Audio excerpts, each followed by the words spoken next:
we're back with video games. Do you like video games? I like video games. I like old video games. For numerous reasons. Some of it's nostalgia, but not all of it. Long ago, pirates ruled. We already saw this. The video game.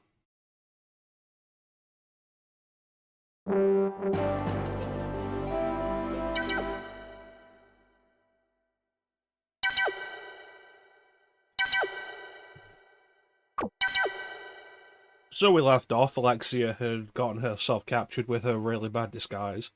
Didn't bother to fight. We also didn't bother to fight for some reason. I assume because we care about Alexia for some reason. I don't know.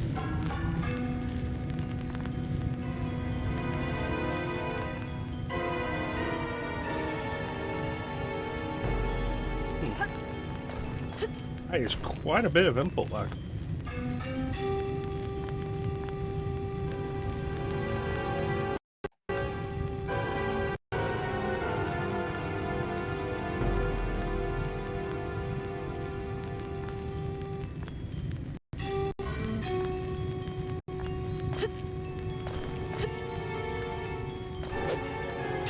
Yeah, that's better. Alright, so what is this? 4 doors, presumably 4 keys, 4 caves. It'll take a rocket scientist to figure this one out.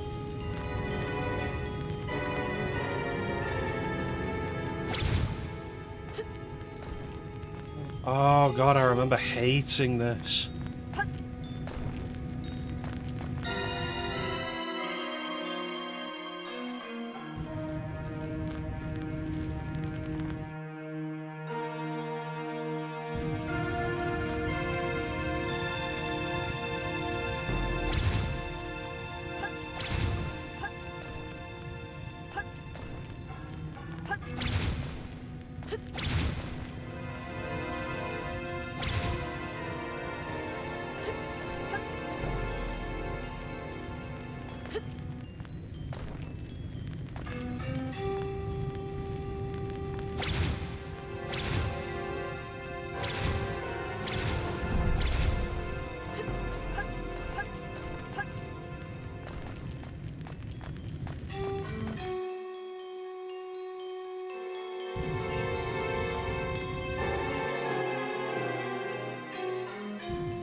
This isn't going to be fun.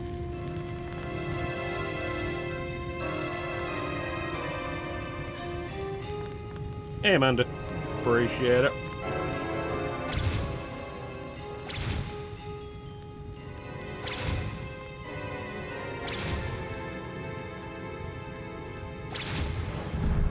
Okay, so they take 4 shots before they go down.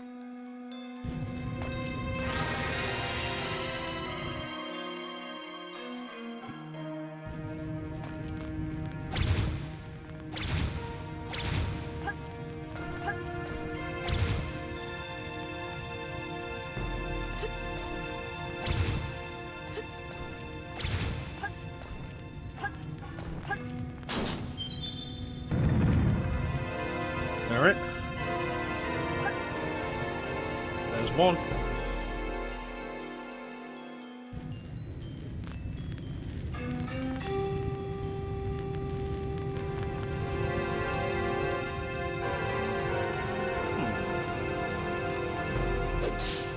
It's an interesting light refraction effect.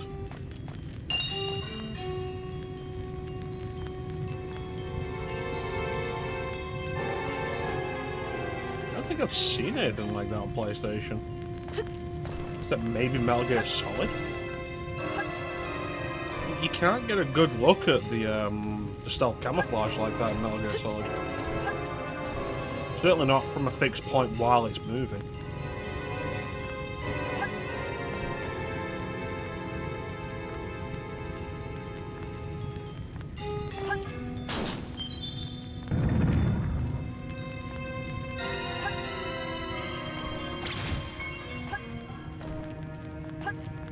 does that do? Oh, it makes that visible. Are they not supposed to be noticeable?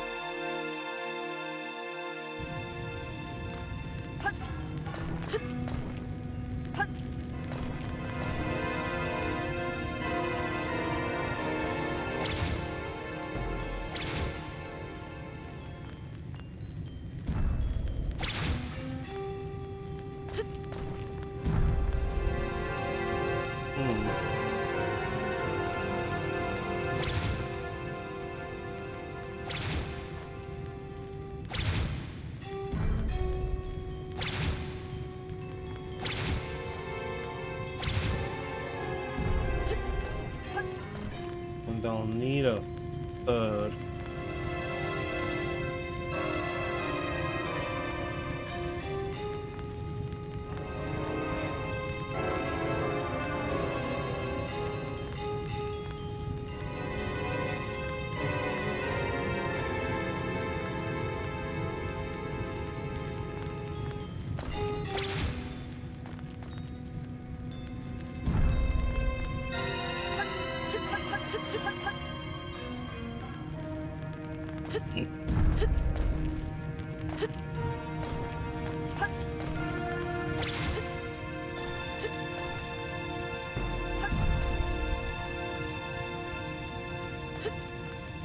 I'm missing something here. Feeling.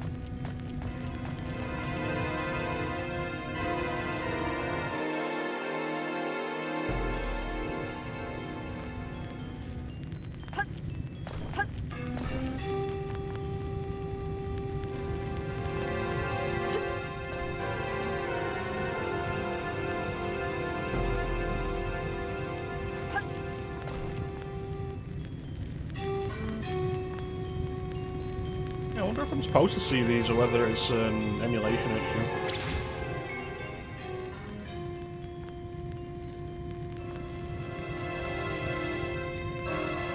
Does that suggest that I'm not?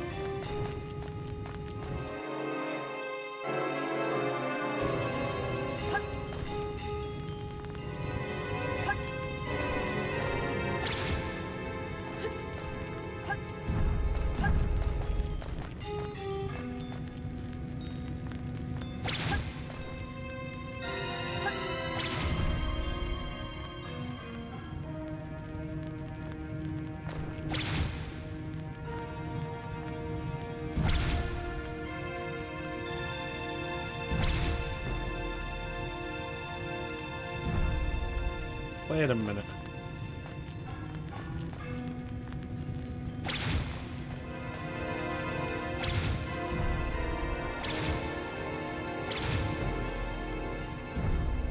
Can't move those blocks, but one underneath.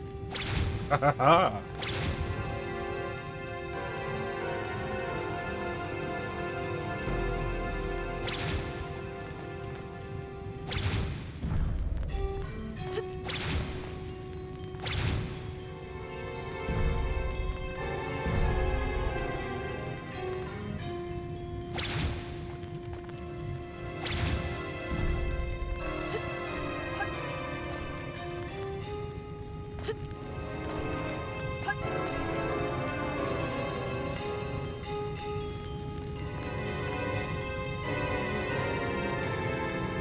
We're getting it.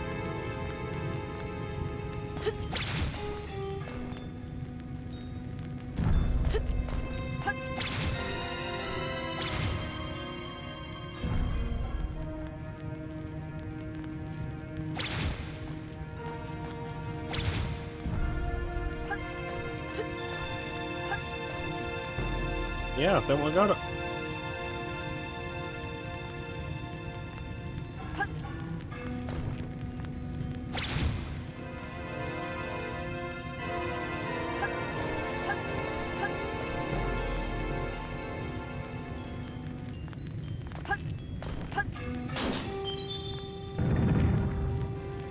See, could hate these puzzles.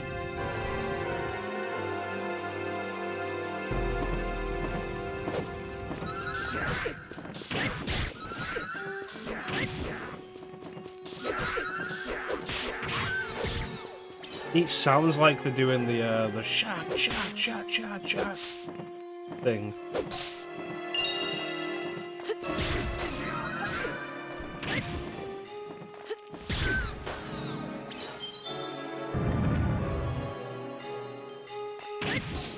Ooh. Will tonic restore my MP? They will not. Alright, fuck 'em.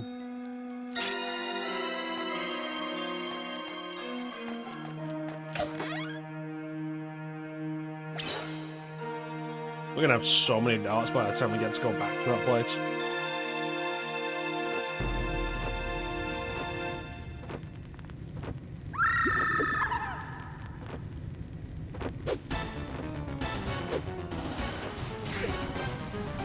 It has eye lasers.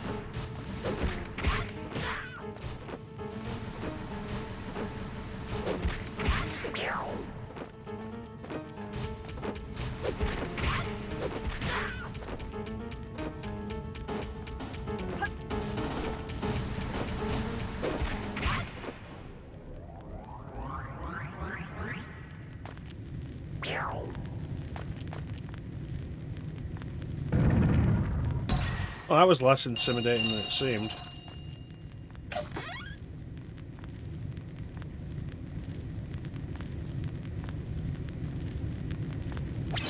How you doing, Nelson?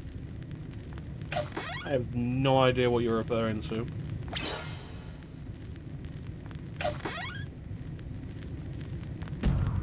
Might as well use that.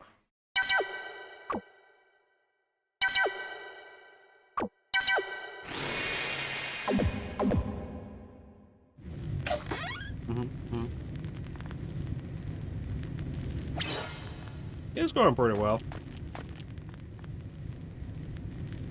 It's looking like we have to complete 4 trials to get through this underwater cave. For some reason.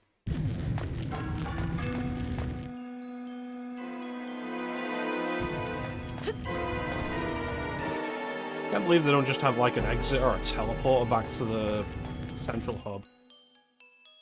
For contrast.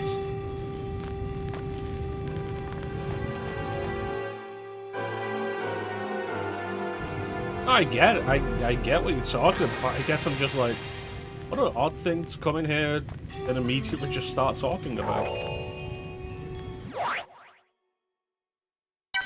But then again, it is the kind of shit that we're into. Alright, what is this?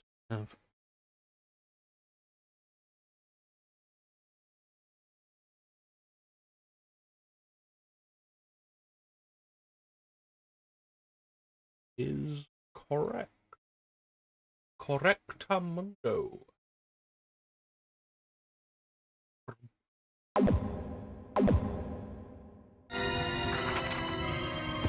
I spent so much time going through like old like video solutions for old consoles. Like emulation was off the table for a few systems for me for so long.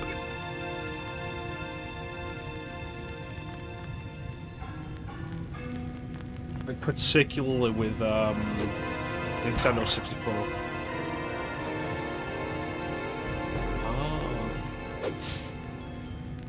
Yeah, Nintendo 64 and PS2.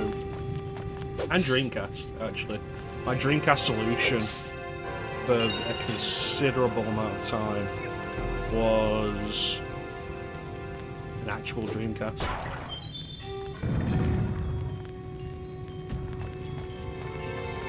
I spent a lot of time looking through video solutions for all of them to make them look as good as I could get them on a modern display. Or video capture.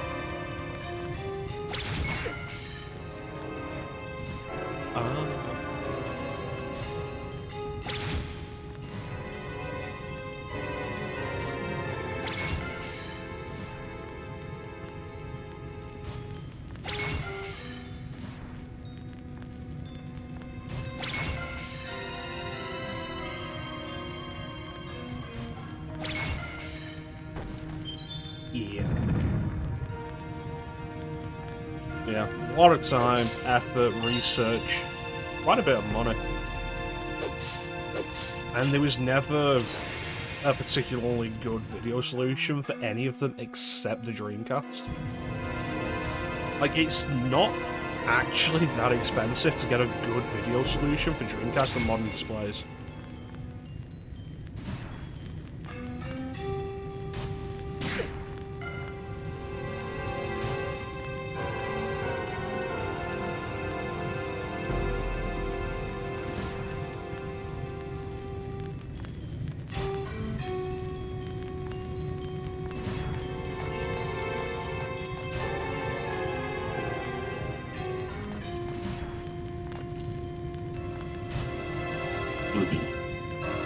I mean, you've got the obvious solution, the DC HDMI solution, which requires a hard mod, which puts out good results, actually.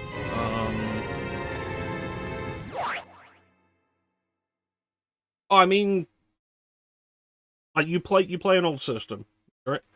And the video, if you've ever tried to play an old system on a modern display, it looks awful, and you can have so many issues regarding stuff like latency and such.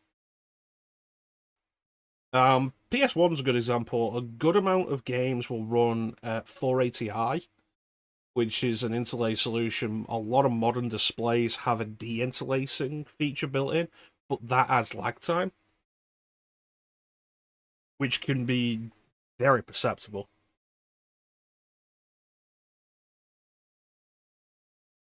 So when I talk about video solutions, what I really mean is the best display you can get on old systems on modern TVs. Like, what's the best looking way to play, say, PS1 on a modern display? God damn it, I had that. And I got stuck on the torch.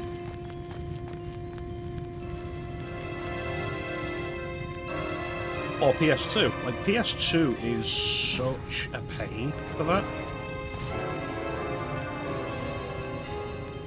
And it's like, nowadays I'll emulate because I have the option.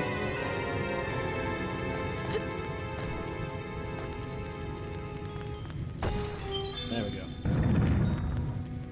go. Interlaced.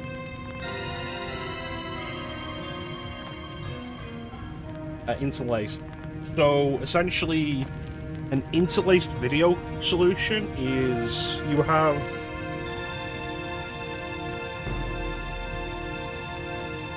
every alternate line is displayed alternately. So what you've got is line of picture, no picture, line of picture, no picture, and it'll swap to display a full picture.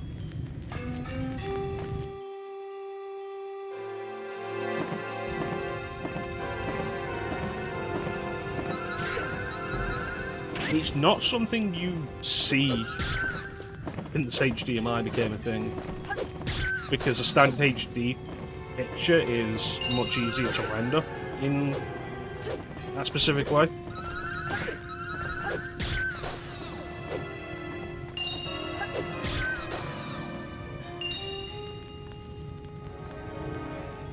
Did I need to do something with those?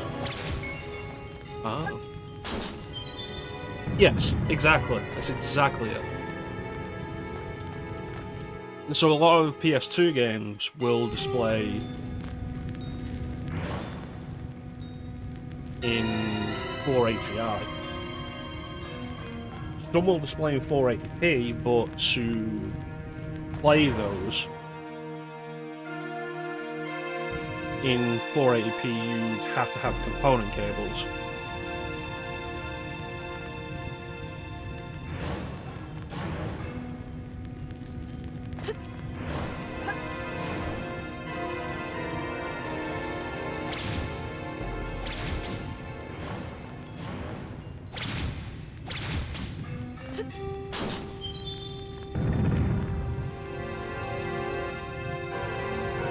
And so, like, if you go back into the archive and watch stuff like the Shin Megami Tensei Nocturne playthrough, the Digital Devil Saga playthrough,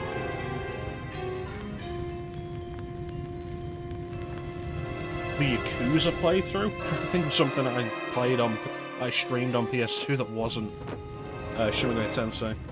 Like, those are being streamed directly off the PS2 via component cables hooked up to an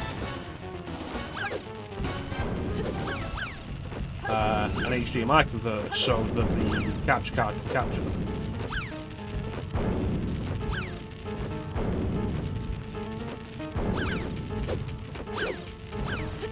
Potentially, there's a number of video solutions you can get for it. Stuff like the Retro Tink, the Frame Meister's a very popular one.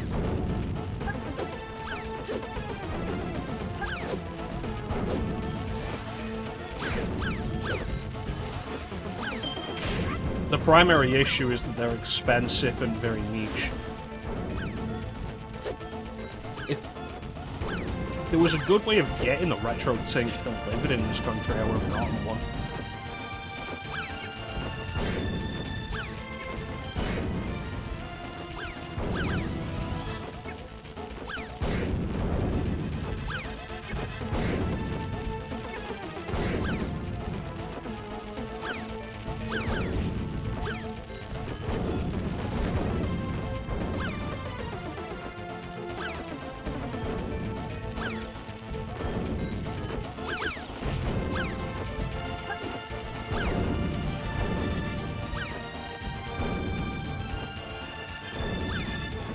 If you're interested in, like, playing on actual hardware for these old systems on modern displays, it's a topic that can be absolutely fascinating. There's a YouTube channel called My Life in Gaming that has a lot of really good in-depth videos into the best modern solutions for that.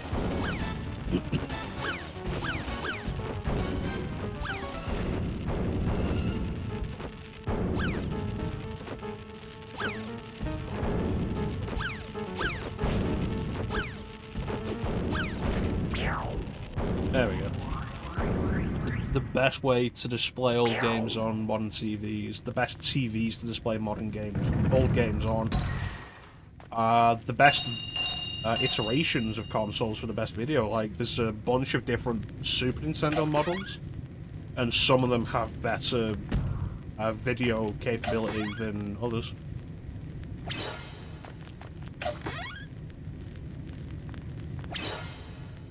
It's a mildly fascinating topic that I used to be more into, but now that I have the option of emulating with my PC now, it's not something I need to go into. But it's knowledge I still retain and that I can offer to anybody who is interested in doing that. Convenience aside, the convenience of it, of having the emulation available, can't be understated, or it can't be overstated.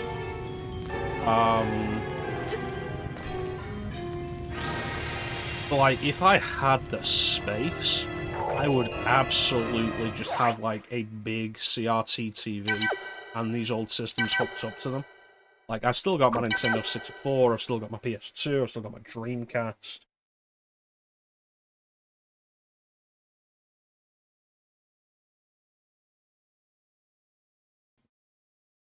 Because that emulation can look great on modern displays.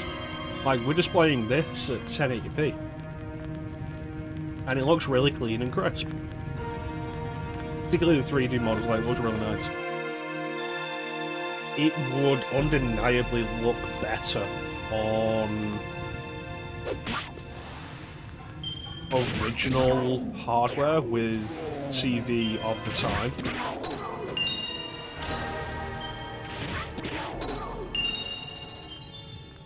And the big advantage you get with using real hardware is you don't have to wonder about emulation issues. Like, PCSX2's come a long way. Is this here? Like, is this an emulation issue? Am I supposed to be able to notice it? Like that? I don't know. Potentially not. I might just be breaking these puzzles like this.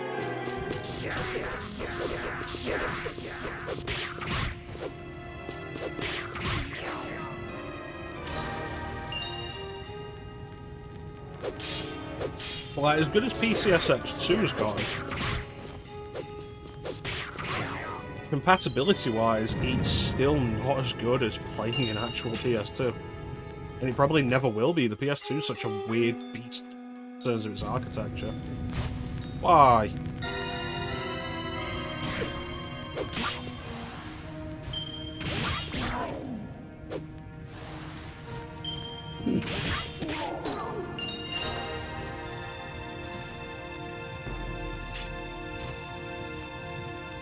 So, like,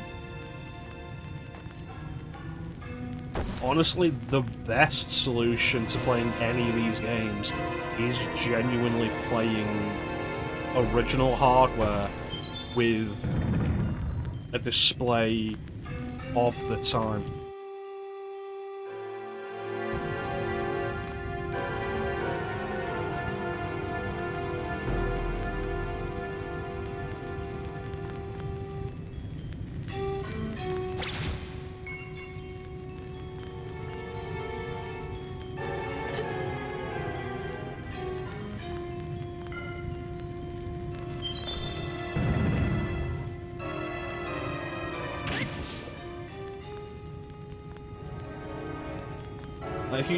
It's not even a case of like how big the display is, it's about the specific resolution, and CRTs had a much better way of handling resolution changes than modern displays do. Modern displays do not like it when the resolution changes.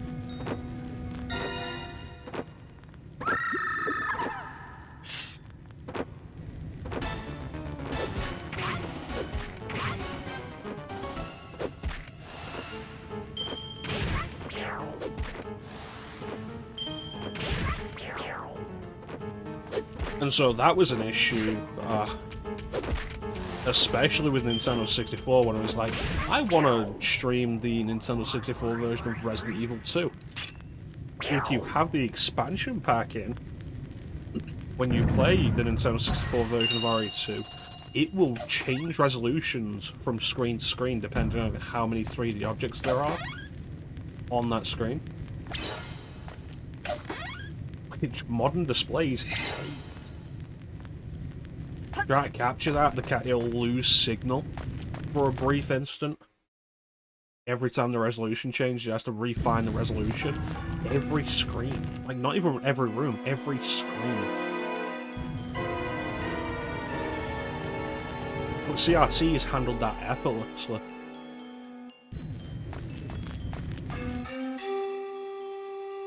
Oh, Crisis is another one that has an issue with that. Because Dino Crisis, the gameplay is... I always wonder if I'm getting the numbers the wrong way around on this, but like, the gameplay is 240p. The menus are 480i, I think. It's one or the other. One's 480i, the other's 240p. So if you just hook up an original PlayStation to a modern display, play Dino Crisis, the screen's gonna just go black every time you pause the game, as it has to reconnect to the new resolution. Every time you pause the game.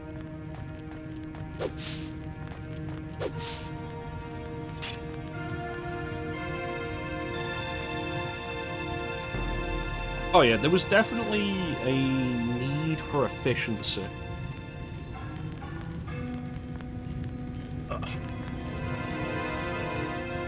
Efficiency in resource management, storage in particular, which I've criticised the modern industry for recently, for how, because we have storage space, hard drives, solid state drives that are theoretically infinite, we can just expand and yada yada. Game publishers and developers don't have to make sure their games fit within a certain space anymore. And there's plenty of games you can buy where it's like, okay, I bought the game physically, I put it in, it has to download more content, the full game, especially on Switch, because the publisher was too cheap to fork out for the bigger cartridge. They wanted to save as much money as they could, and so you just have to download the rest of the game to your memory card, and it's insane. And we see it now with stuff like Red Dead Redemption 2's over 100 gigabytes. Final Fantasy VII Rebirth is 2 Blu-ray discs, which is an absurd amount of storage space.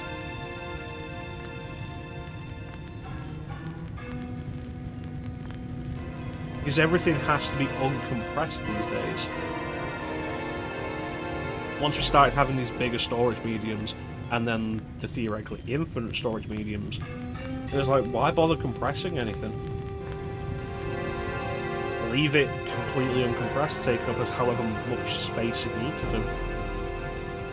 Red, yellow, blue, yellow, red, yellow, blue. Red, yellow, blue, yellow, red, yellow, blue.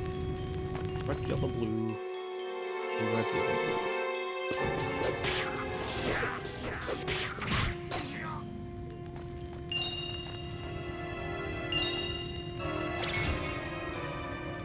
Red.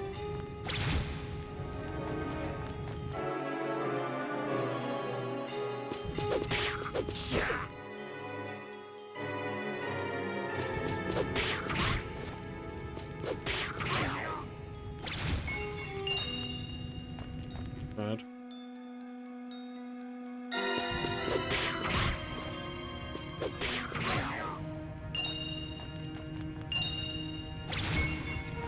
Yellow.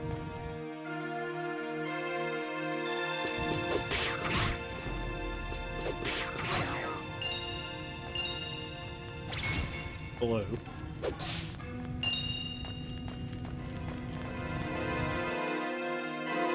Yellow.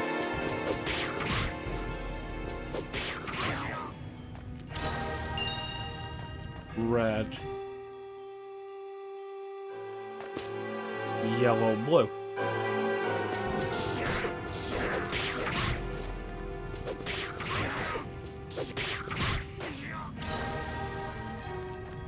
And that should be it.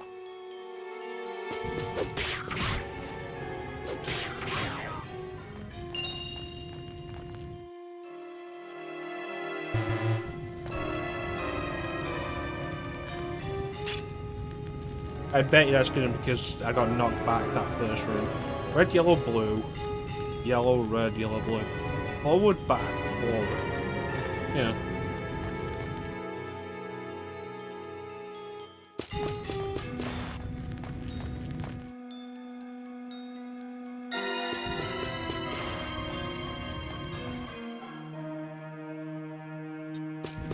Bear with me a second, Nelson, while I run through this and try not to get knocked back into the previous room again.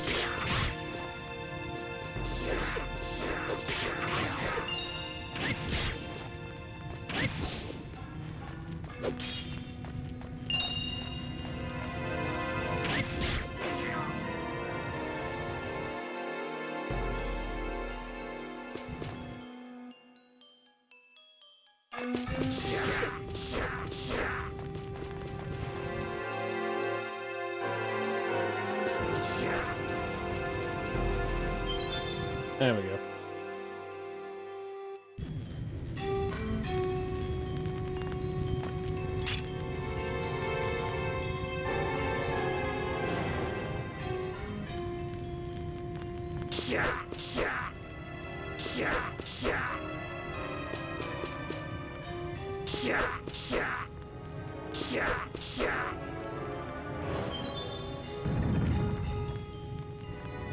Initial comment colors are on this limited color palette.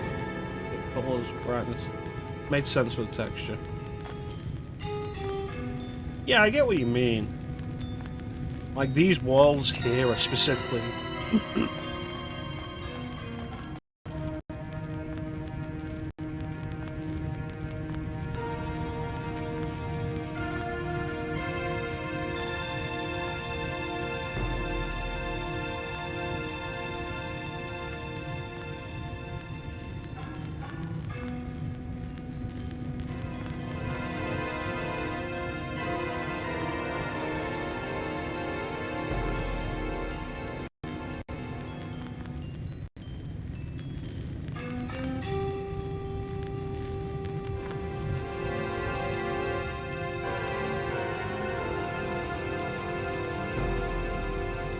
Yeah, so like this wall here, there isn't any actual lighting going on, the texture is just coloured that way to simulate the lighting effect, while this wall is coloured darker to simulate that it's further away from the light.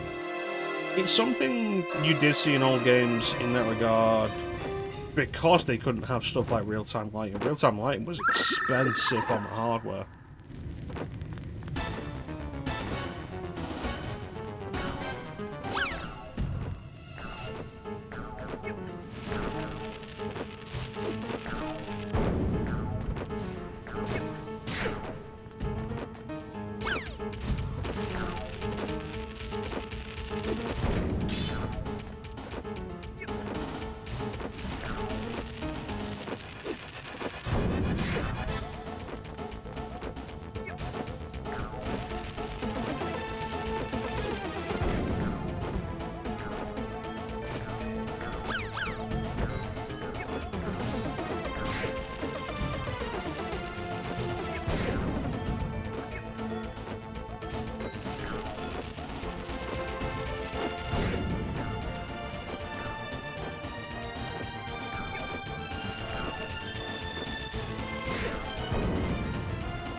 Seriously?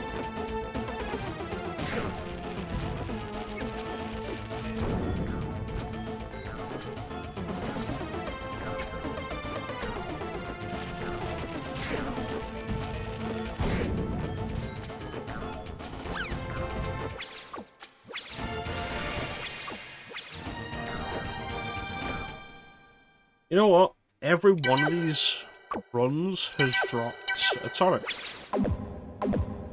Just use the tonic.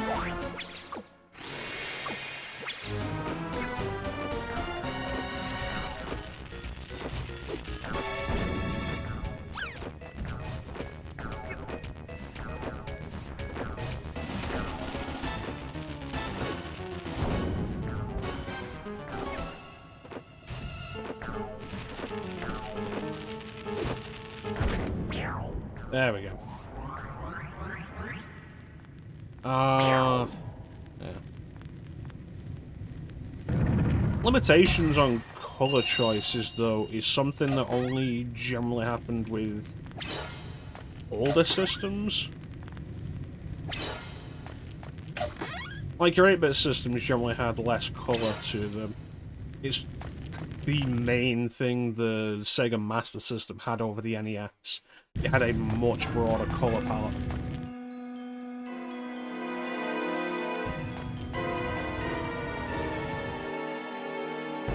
But then you end up with some of the old PC games, which had been like 16 colors. And then eventually it was such a big upgrade when they moved to 256 colors.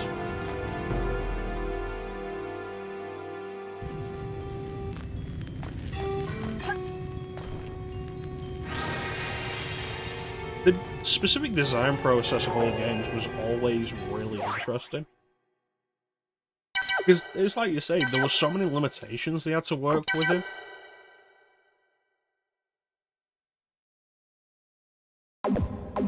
And so many ideas and processes that have been lost as the improvement in game technology has allowed us to just have basically everything. Like, video game music used to be more melodic, I think. There used to be a stronger focus on melody, because back in the older days, you could only end up having something like maybe 4 channels, so you'd have to have a strong melody underlying those channels.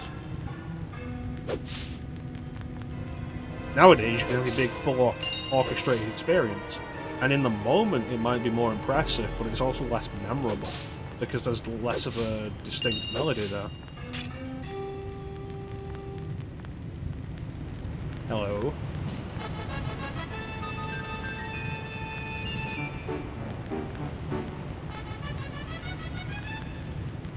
This is the music that was playing when the ducks come around.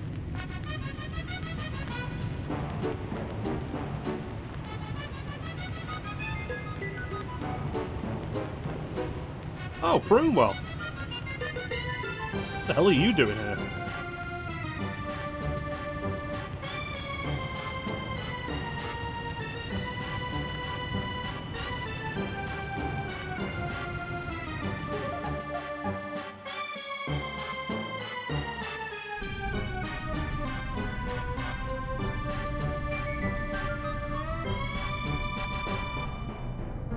I was thrown off a boat and I just washed up there.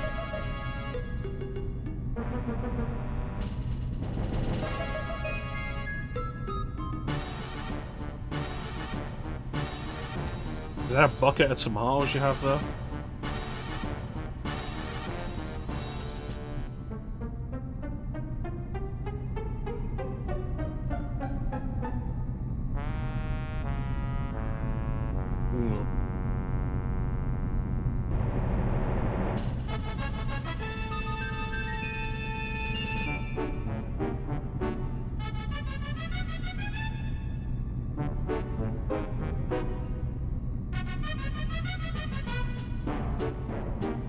I mean, generally everything was much more time-consuming process back in the day. The one thing I do think the PS5 genuinely has as an improvement over previous generations is its load time. It loads, generally when a game is done well for it, so fast. Like, I was legitimately impressed with how fast Spider-Man 2's fast travel loaded. Like, you could point to an area on the map, on the opposite side of the map, press fast travel, and it'd be like a second. And then it'd zoom into the map and you'd be in that part of the map. Specifically that part of the map, it's crazy. So fast.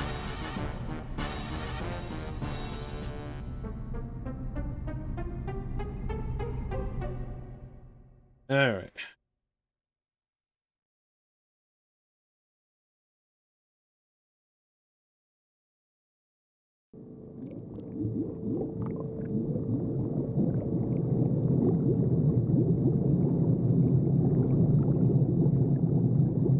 Okay, so we found the Children of the Crown. They have a submarine. Clem's here.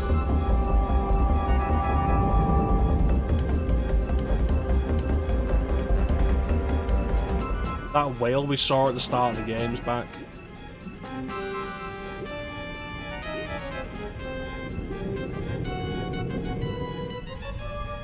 This feels very Mega Man Legends.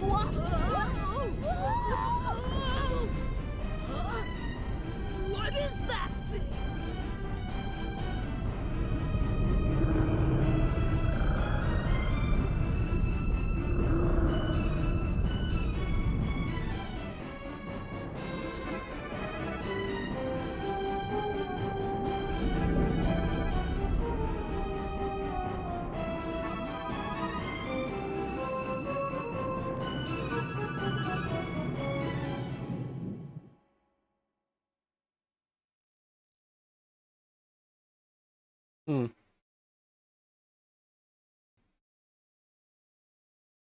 Everything moved backward. Are we powering this sub with, like, actual child labor? Like, is that kid walking on a treadmill to power the sub?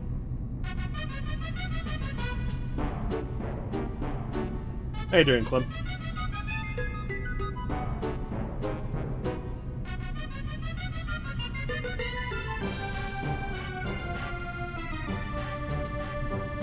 King of Varuna kind of reminds me of the King of all Cosmos.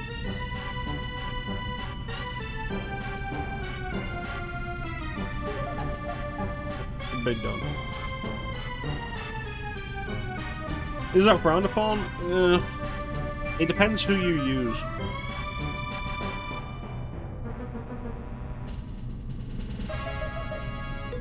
Right, so the Children of the Crown are the Children of the Crown. Okay, I kind of figured that.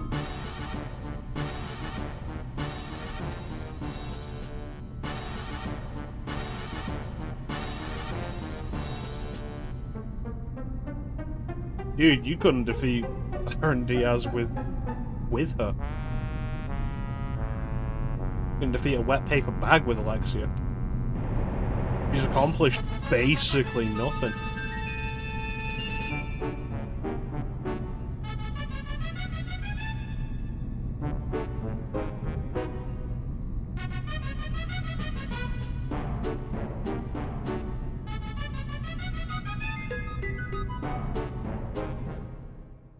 Children need to work to feed themselves. Well, it's probably a case of, like, if they don't try and fight back against Baron Diaz's usurped reign, then they don't get their inheritance.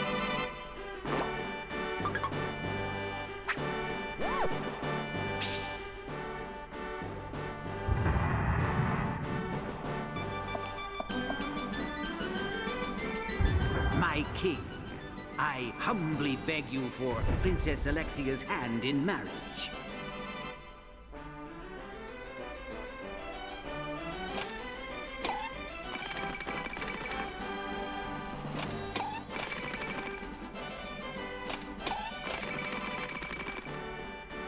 My king, Baron Diaz humbly begs you for Princess Alexia's hand in marriage. I recognize that voice.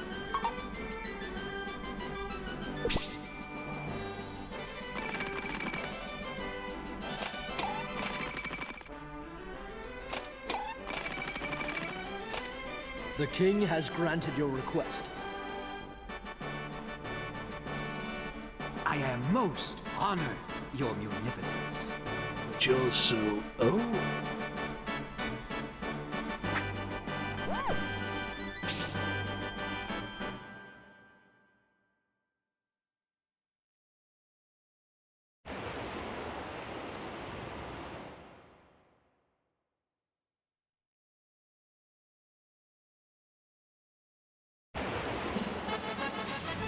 Ah. There's your explanation. The three ducks were the children of the crown. Let's save the king! Yay! Because the three ducks are on top of the submarine, and the duck that would turn around and look at us was the one in the centre, being the periscope. I'm sure glad that mystery has been solved.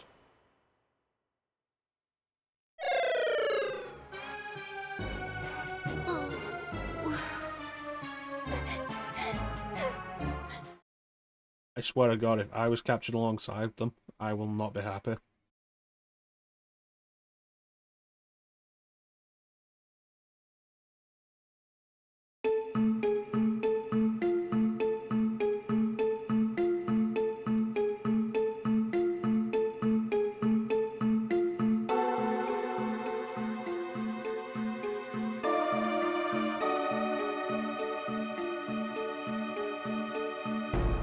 How did they capture me?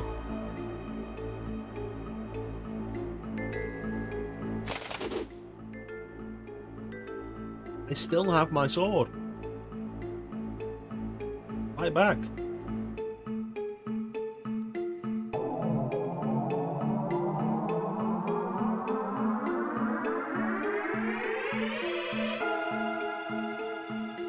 Ever since I became involved with you royal idiots, I've had nothing but trouble.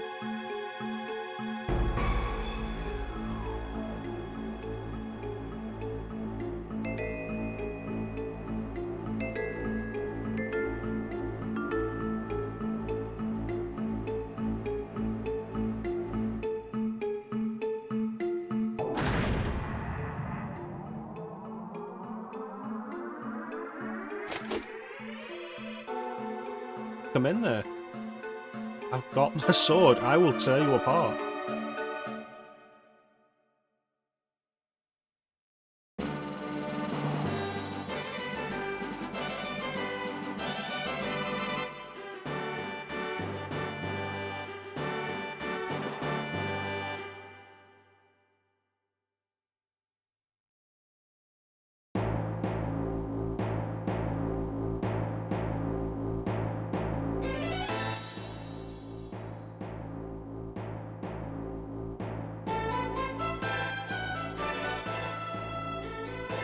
I appreciate that you've gagged her, but it doesn't really help if you're just going to tell me what she's saying anyway.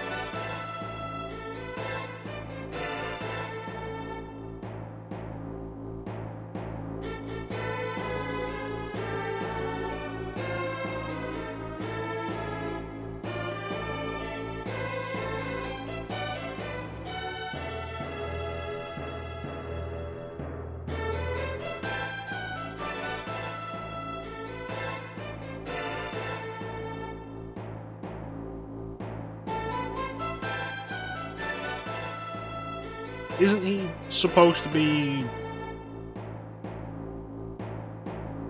carrying her? What is this threat?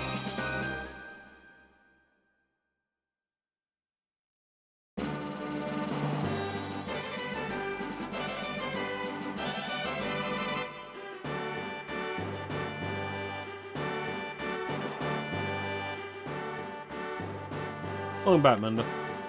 I imagine a monocle was potentially either a similar status or like a pair of glasses were too expensive.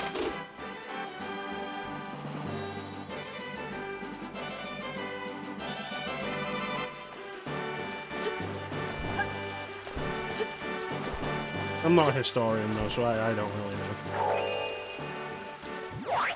What I am is tired. Tired of these people and their nonsense. The Kingdom of Verona.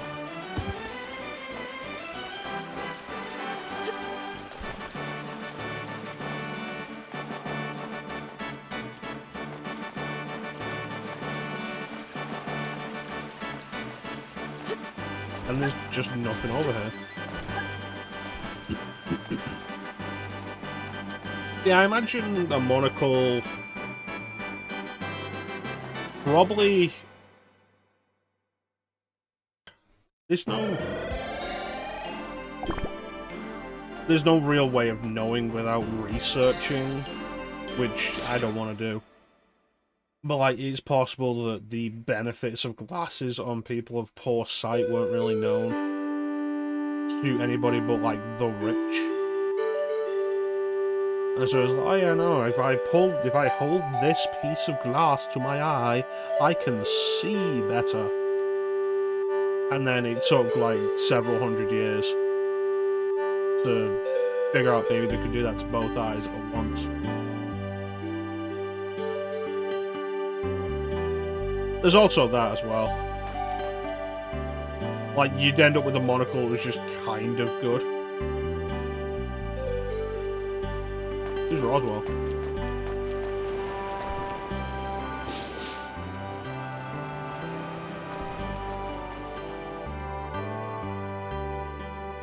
Cover the other eye when using this.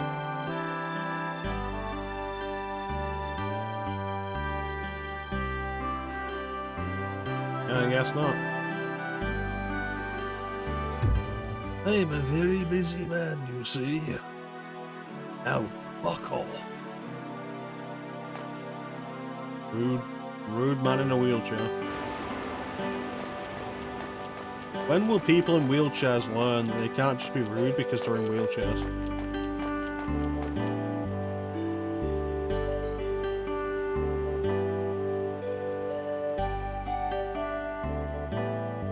That's right. Are you a Japanese stereotype of an African man?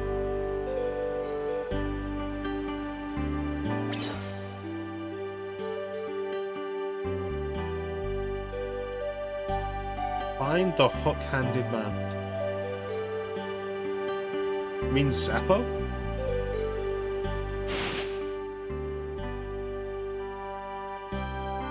Yeah.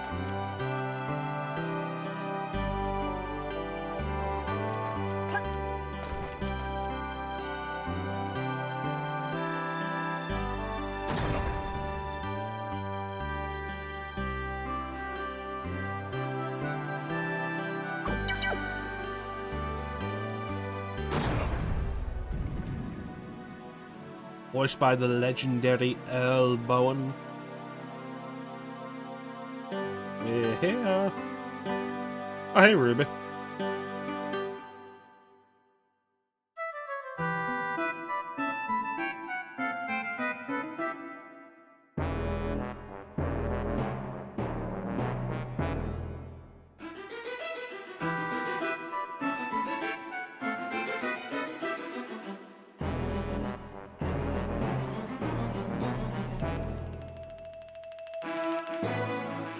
Ruby, I only just got here.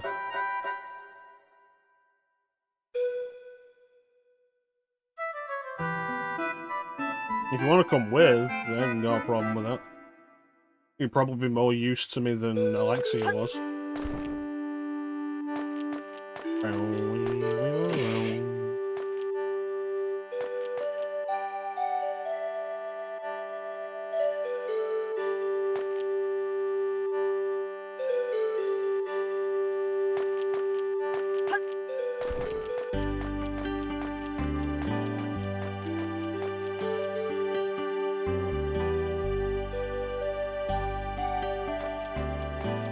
Church donated a lot of money.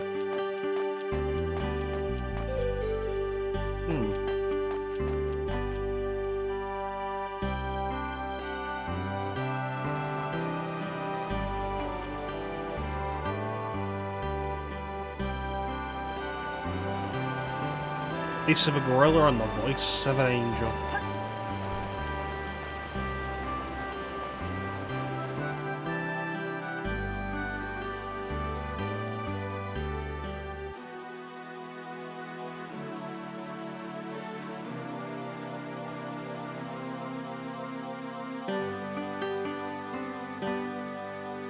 This isn't a very big town to justify a map for.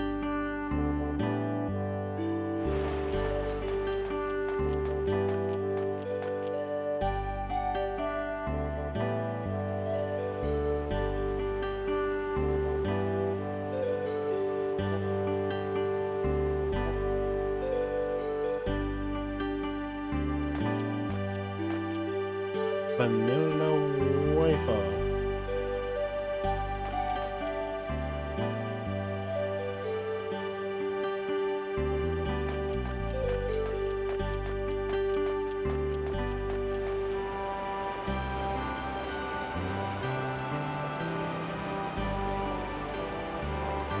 This should be the end.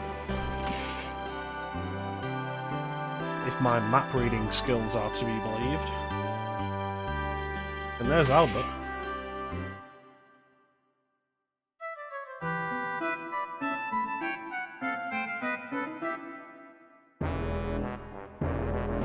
Yep, captured twice. They don't really know how to deal with people over there.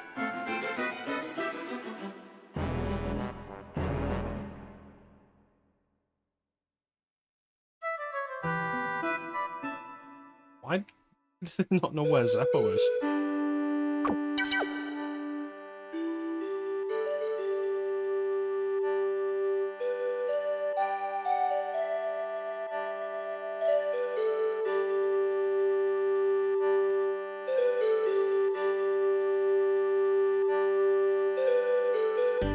Paladin versus...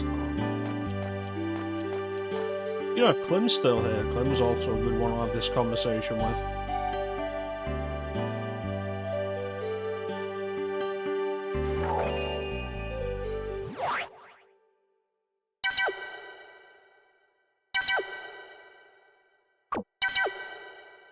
There he is. Now get him.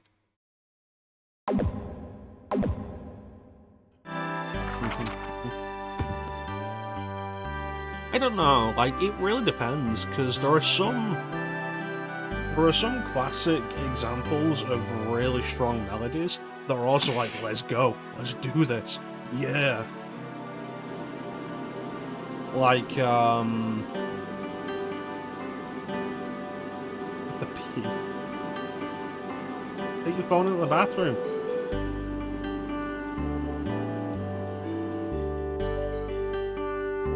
Yeah, like, Woodman stage in Mega Man 2. I'm always like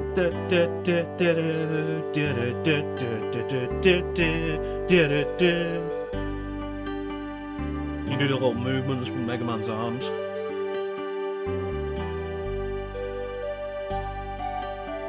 Harmonies can be good. I find a lot of the best examples though of like really good harmonies are rearrangements of classic melodies though. Songs that began with a strong melody to begin with.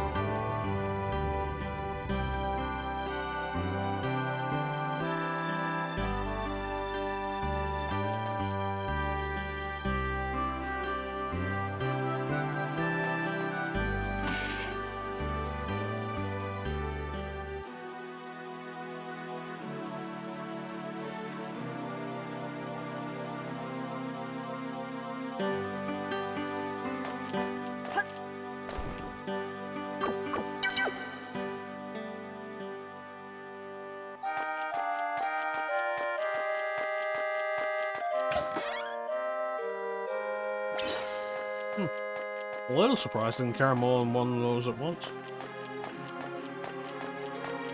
While I was peeing, I did a poop. The poop that took a pee.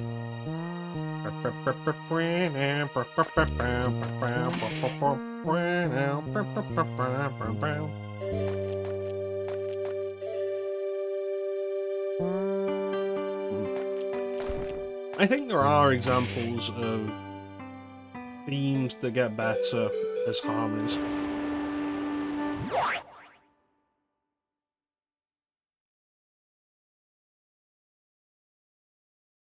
I look like a Sonic fan.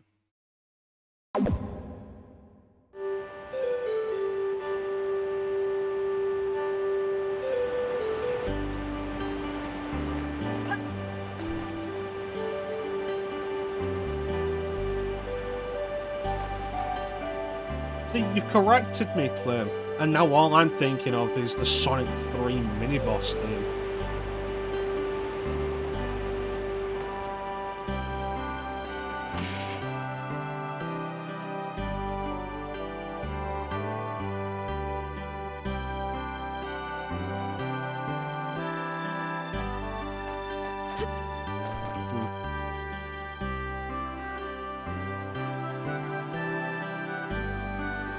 Recognizes the profanity in the melody.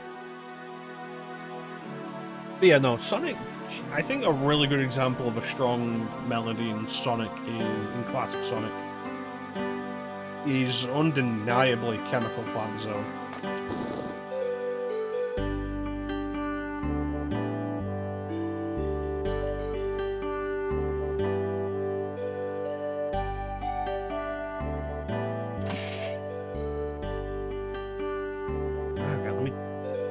Look it up.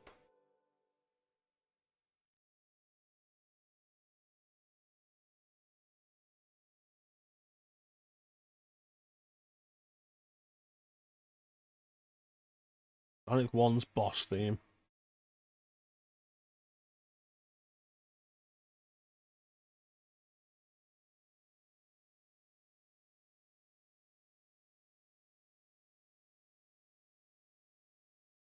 Yeah, I recognize it, but it's also like the least memorable of the Sonic boss themes.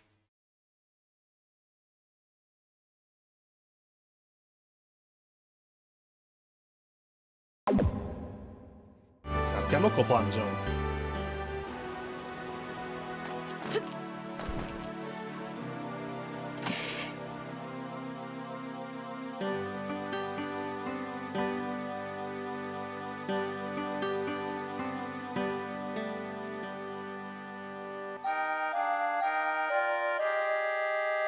Oh, it's Piggy Bank. I'll rob him.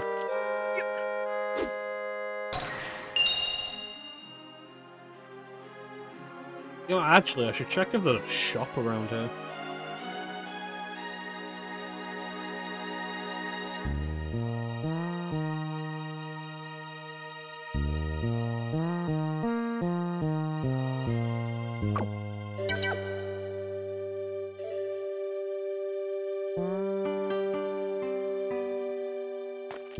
Oi, ai, ore.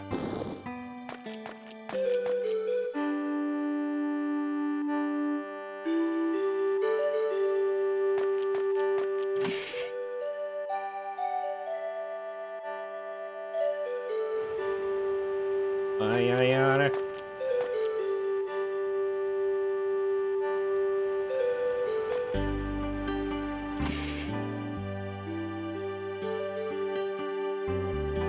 Ah, the shot. As far as Sonic music goes, though, like, I really started to like really vibe with Sonic music as the series went to 3D. Like, Sonic Adventure's got problems, but like the way that game opens with like the build up to Open Your Heart is possibly the best way Sonic could have entered 3D. It's so good.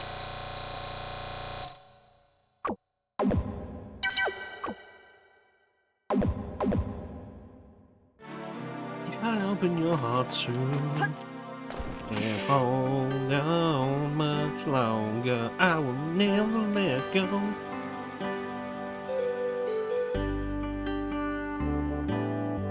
The whole intro of that is like,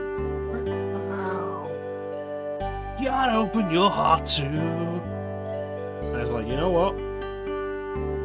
Well played. Well played. And that's why Sonic Adventure is the best Sonic game.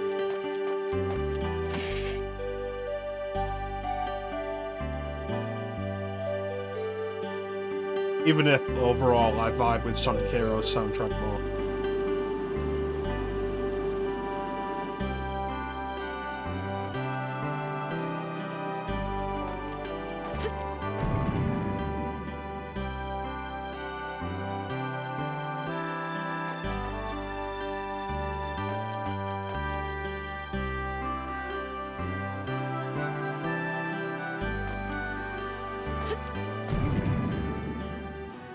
Yeah, you will.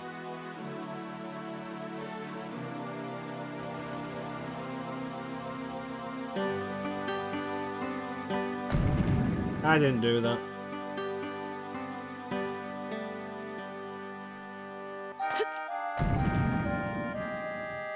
Robot and Shadow Reel. Is this an Instagram thing? Did you message me on Instagram again?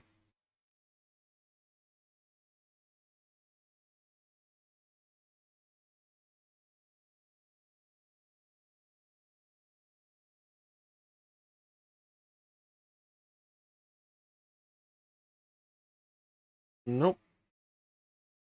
This is a Discord thing? It's in the memes. Nano memes, son.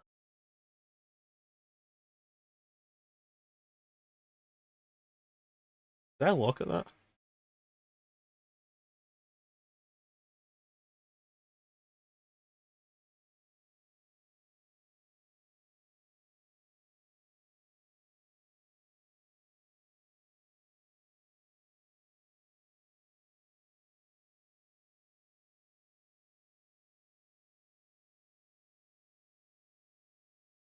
Mm-hmm. A Link to the Past. Yep, Wind Waker was actually 20 years ago.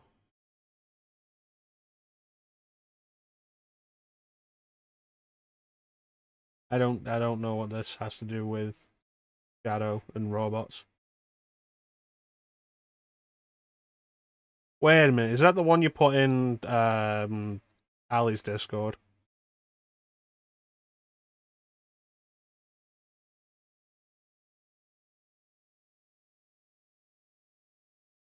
Or was it in mine? Was it further up? Yeah, there it is.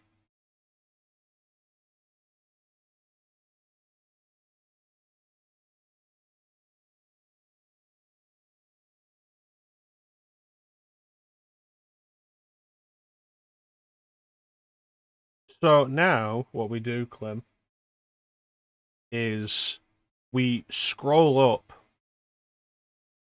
through the meme chat, far up enough to the point where we find where I posted that.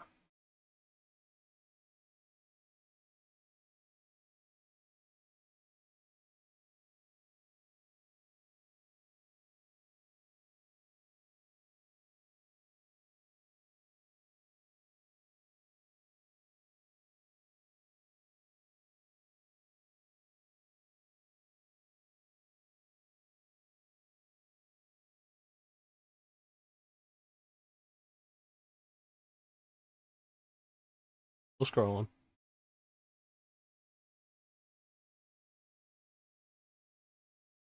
Bum, bum, bum, bum, bum. Bueno.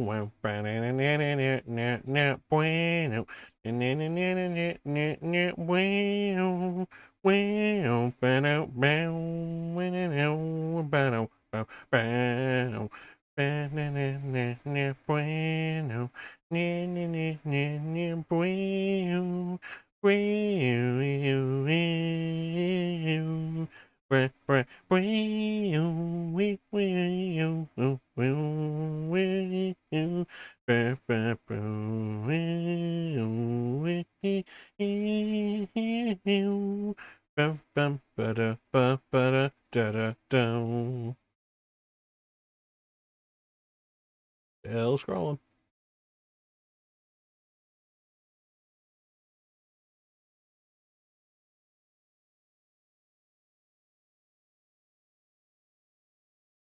I post so many good memes.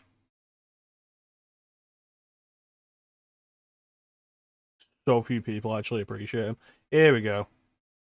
The 7th of August, 2022.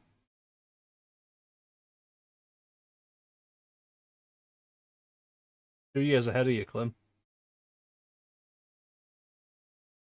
Get on my level.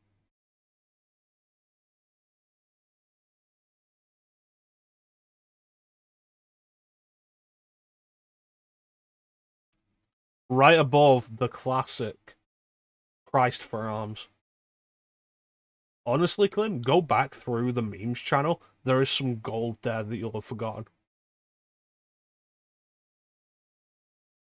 Like, there's some genuinely great stuff. Like, just every now and then, like, any Discord you're a part of, go into the memes channel and scroll through it. Find some of the old stuff that you loved and have forgotten about. It can be good to cheer yourself up sometimes. I was in Amber's Discord earlier today and was going through her meme channel, and I think Final had posted a video of people playing one of the Call of Duties titled How to Piss Off a Scouser, and it was hilarious. I remember watching it like 2 or 3 times when that was first posted, and I thought it was so funny.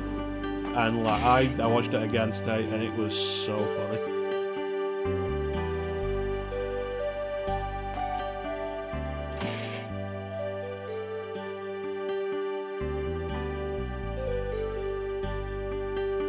Leave my balls.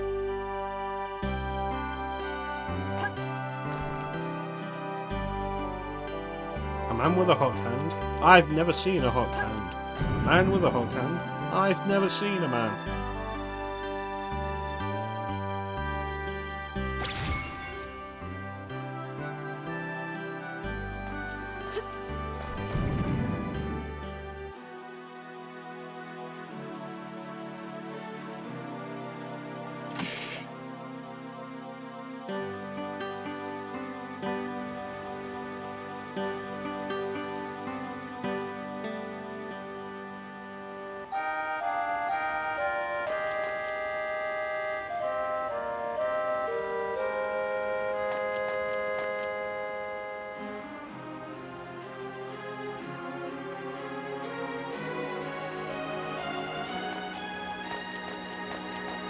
Who sells vanilla wafers here?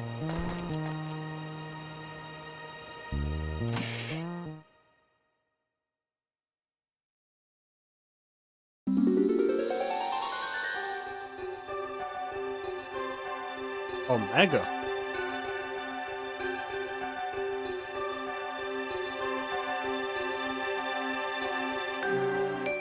I remember you.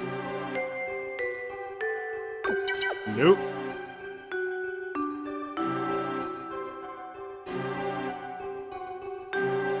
Imagine you just walk into a fortune teller and she just appears out of nowhere and says, I can see the perfect female match for you. Would you like to know? And you just say nope. And it's like, well, fuck off, man. Disappears.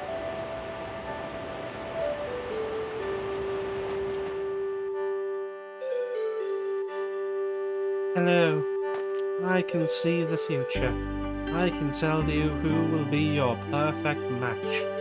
Would you like to know? No. Then fuck off.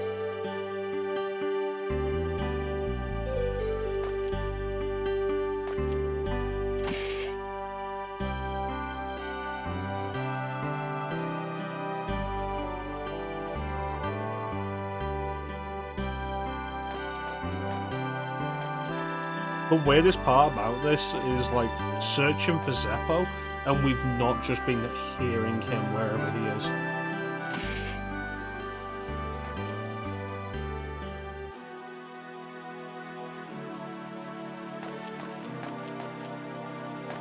But my husband is having a meeting at Grandpa Town Hall.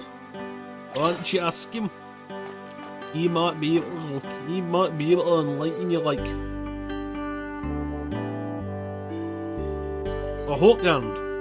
Yeah, I saw him, a pirate guy, right? Oh, where is it? I don't know. Disappeared down the lake.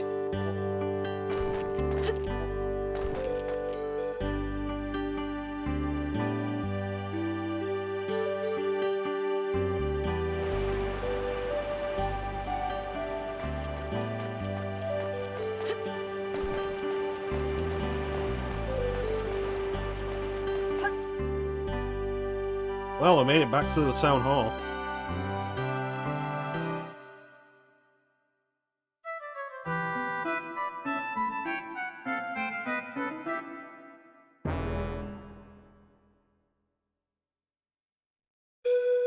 Albert said he was going to find an inn, but now I can't find him anywhere. What's that? He's at the inn? What's that dork up to now? Feel like you could probably figure it out, Ruby.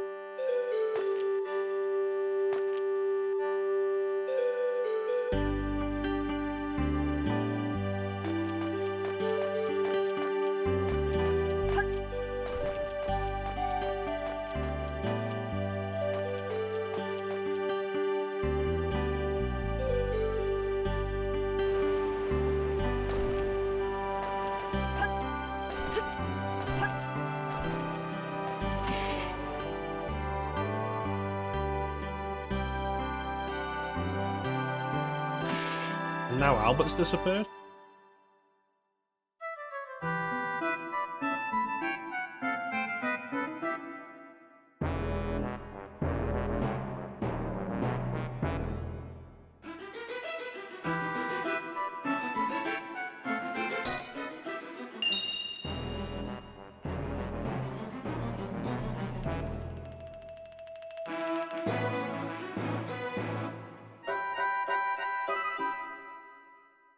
Well, we've run around town enough, so I guess we're just gonna find Albert and then come right back to Ruby.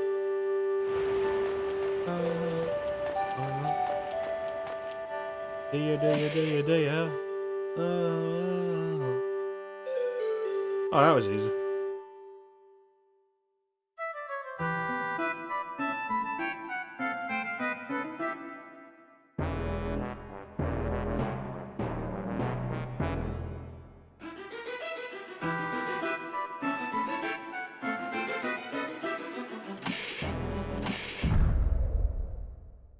Do you have any idea what he was even saying? A hook-handed man?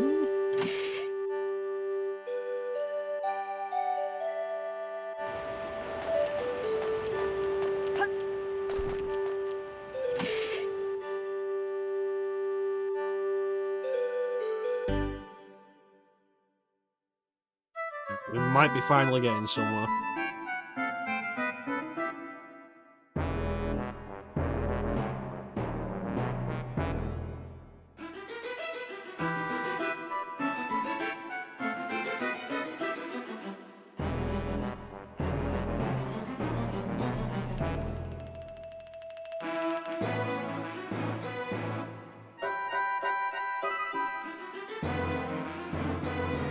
That's quite an educated guess.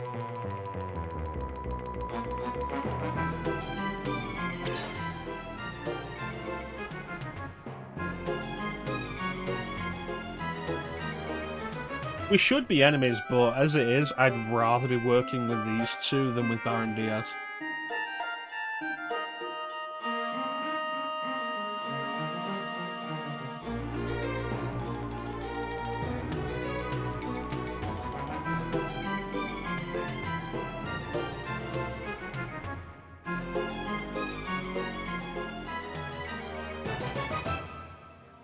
On the roofs, you say?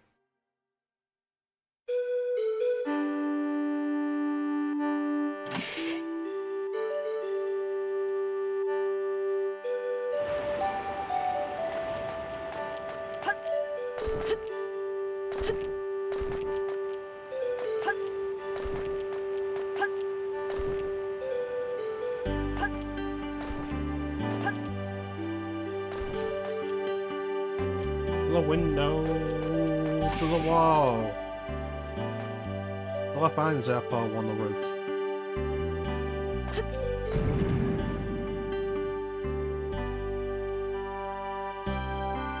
This isn't what I want. Nonsense.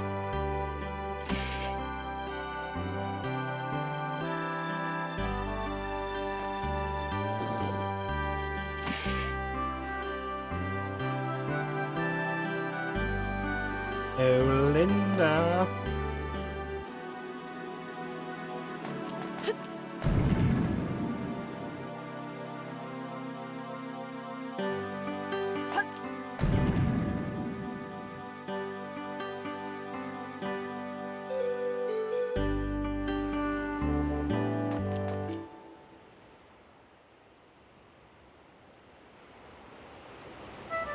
Oh, there he is.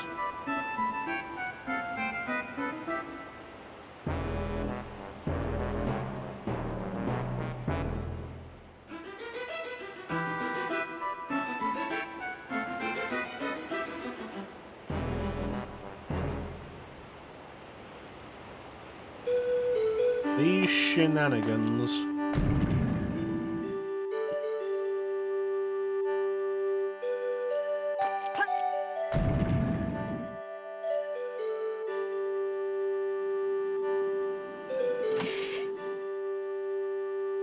Fortunately, I've already concluded my business in the item shop, so this isn't going to be a big deal.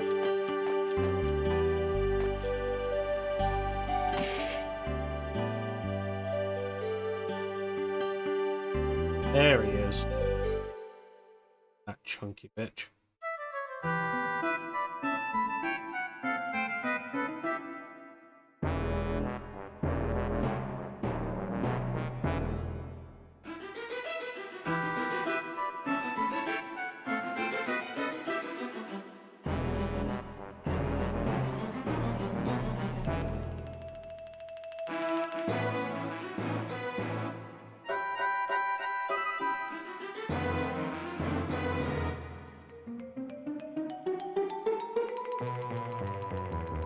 On the ship.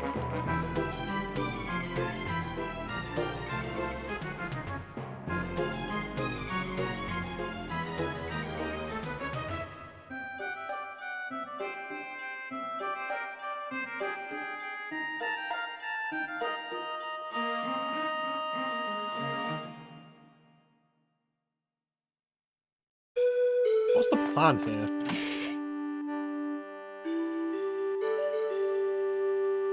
Where are we going? What are we doing? What's actually going on?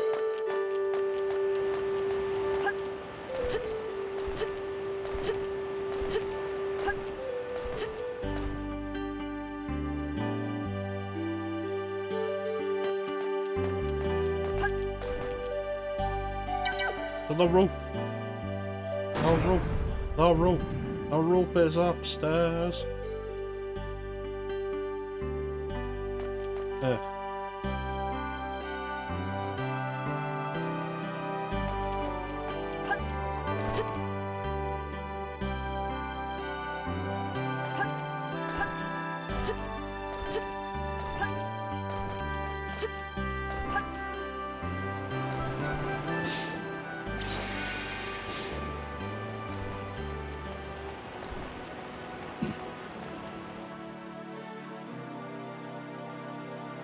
Hello, I've come for goodies.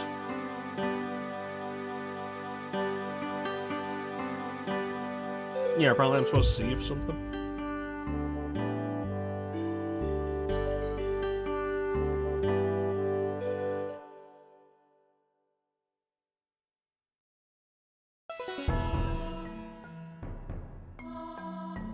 The lost treasure of the Runa Kingdom. 3 relics. The Lamp of Lumiere. The Star Prism. The Star Crystal.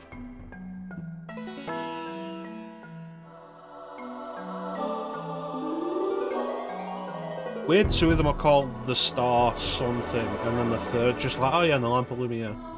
Okay. Why not the Star Lamp?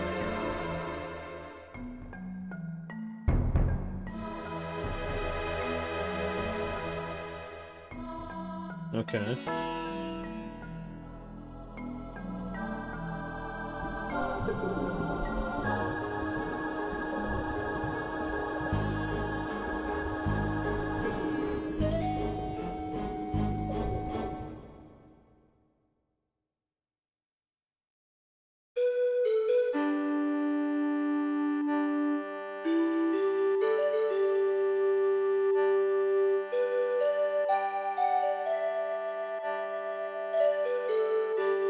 Oh.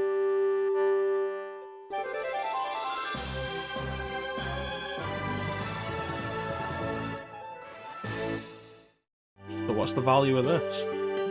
Breathe underwater, that doesn't actually... There's nowhere that we've been so far where that would have helped us. Or like where that's blocked, we can use that to go somewhere we couldn't before.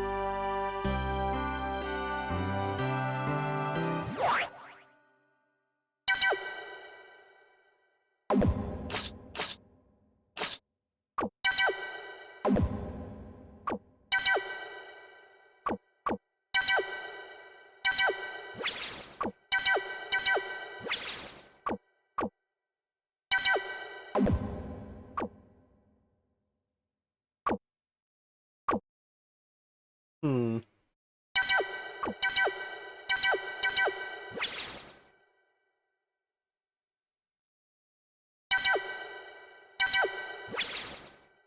It's a little awkward, I can't just have multiple in one in like, the pocket.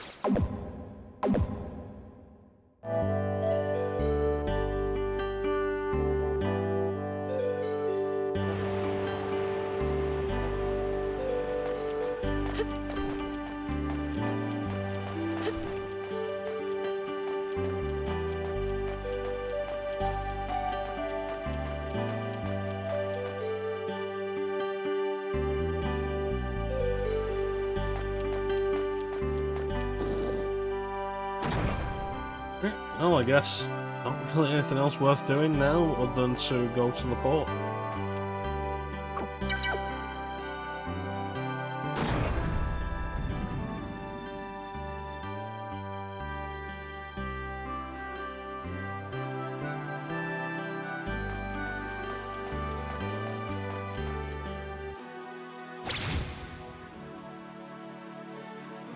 In case we don't have whatever we need to get past these yellow statues yet.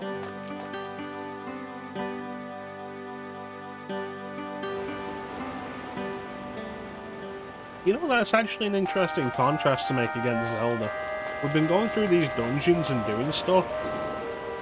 We haven't really been getting items, like, at all. That mean anything.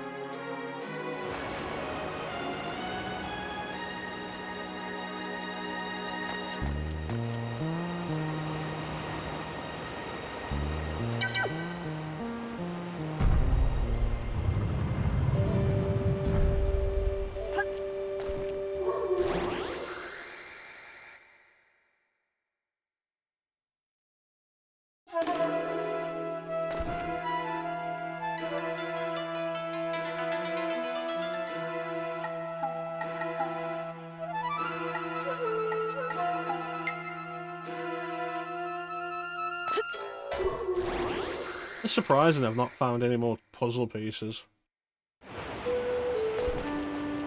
So, Church of the Key, you said?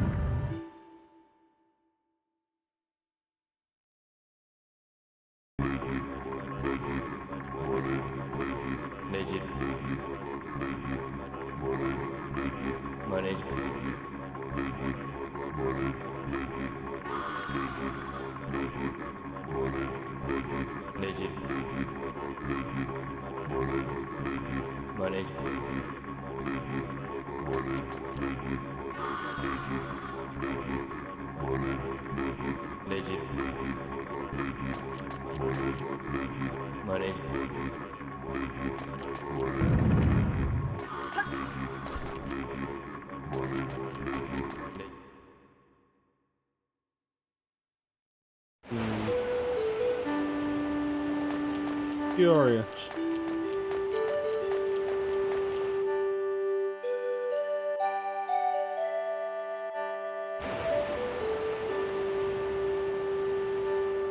Hello there, Zapopo.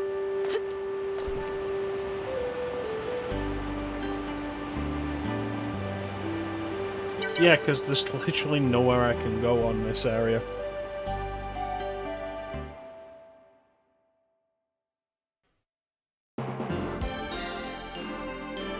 Sailing for our adventure.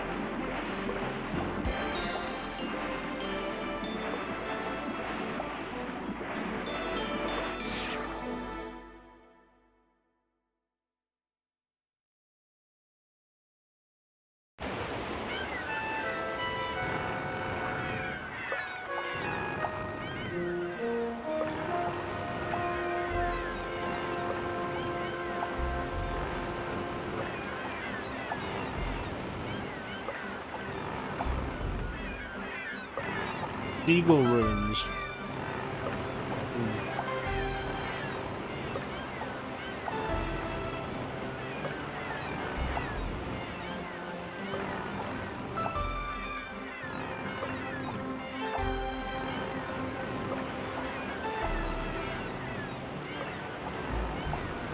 Does your planet need you?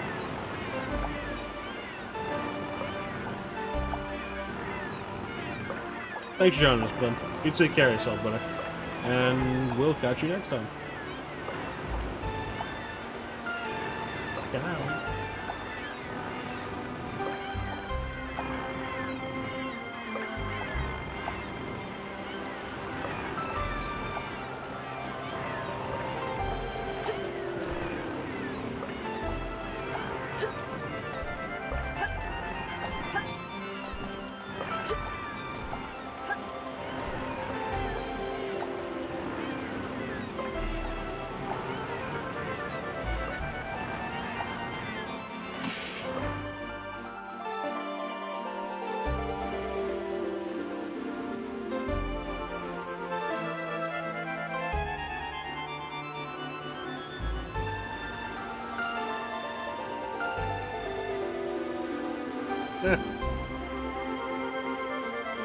There's this room Albert said they set up for me.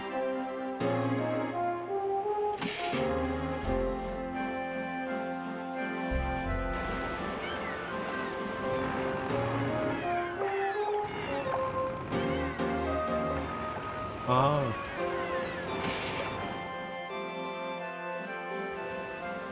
It's literally the tiniest thing.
Perhaps.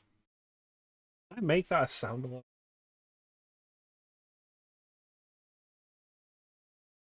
No, I meant to at some point. Nope. Well, that's something to get around to.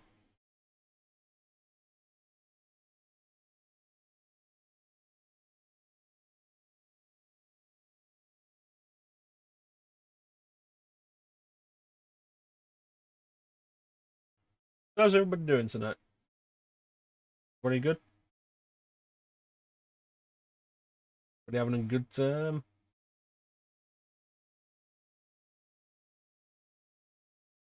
Everybody enjoying Alundra 2?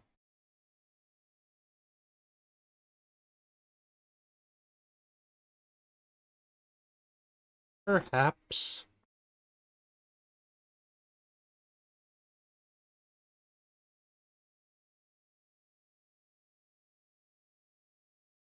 I need to set up that Simpsons book.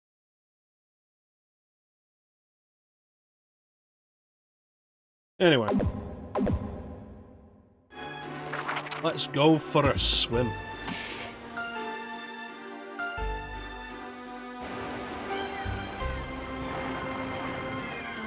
Up yours!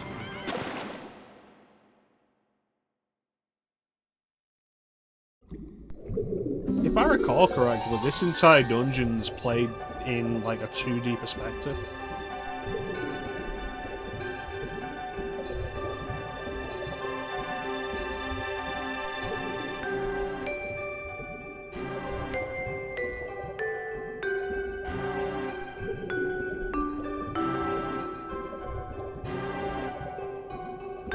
Link, you have so much space, don't clip into the mast.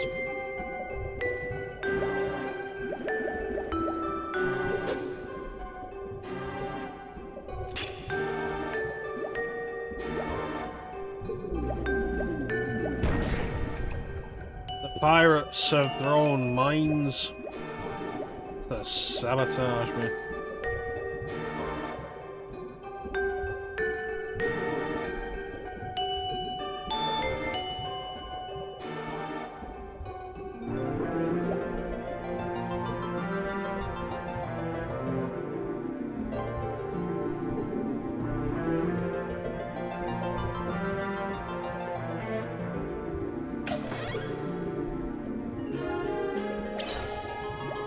Marine nuts.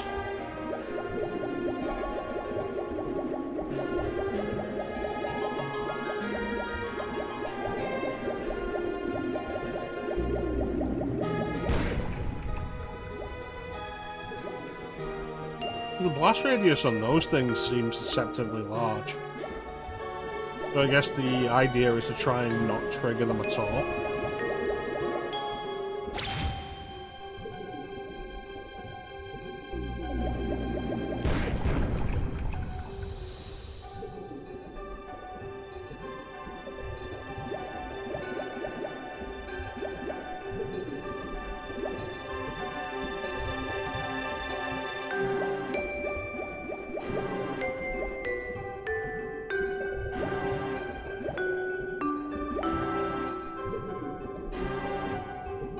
We're way in back here.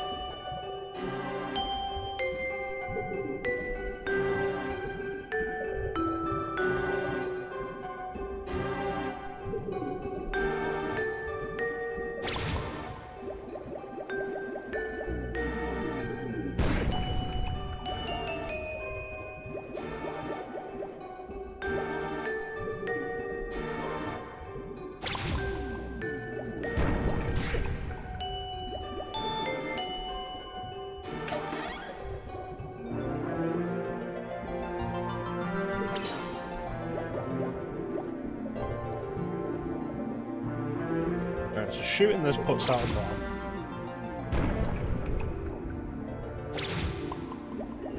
A bomb that explodes when we get into close proximity to it. But a bomb which is slowly homing in on us.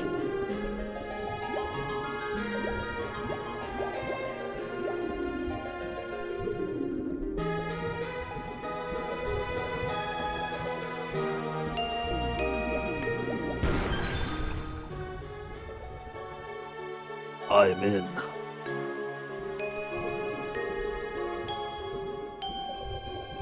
It was nice of them to signpost the ship before it sunk.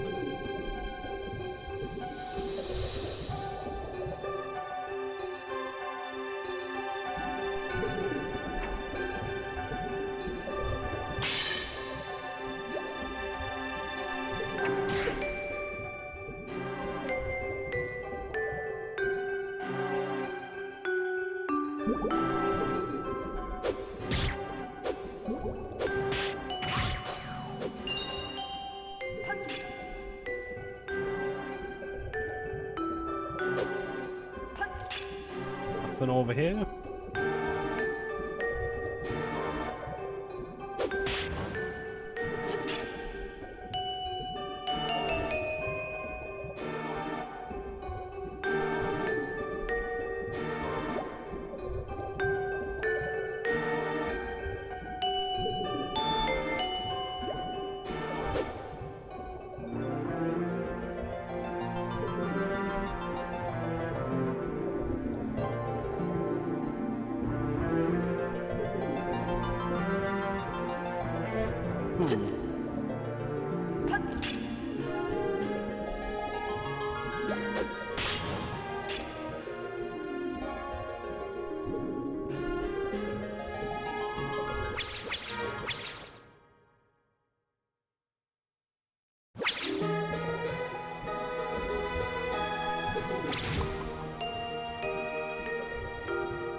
Water currents.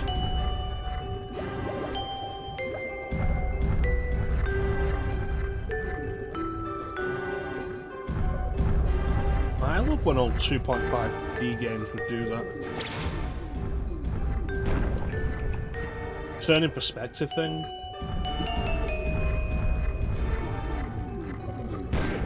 It's something modern 2.5D games don't really do. They're usually just like a flat plane with 3D graphics. Because it's easier to model that kind of thing than it is to make actual sprite work and such.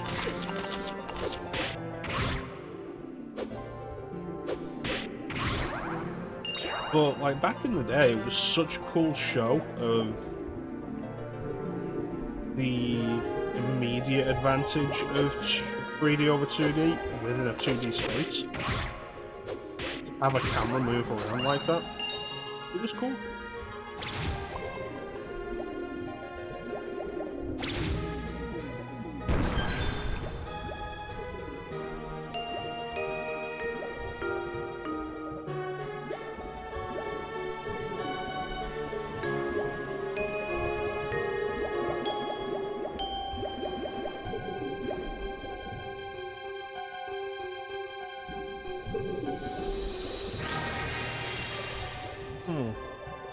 A healing point and a save, but that doesn't bode well.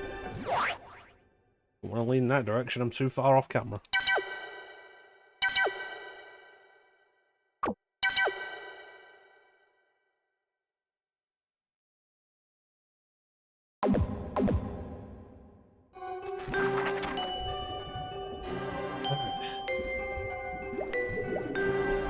Go over the book.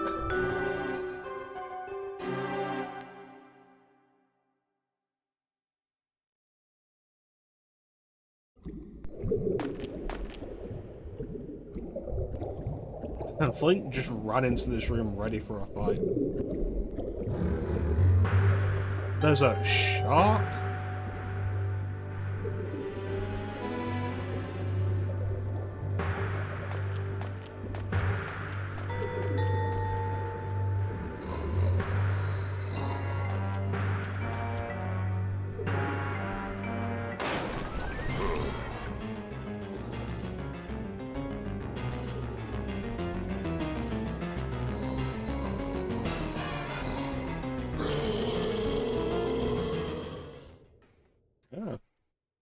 King Dodongo.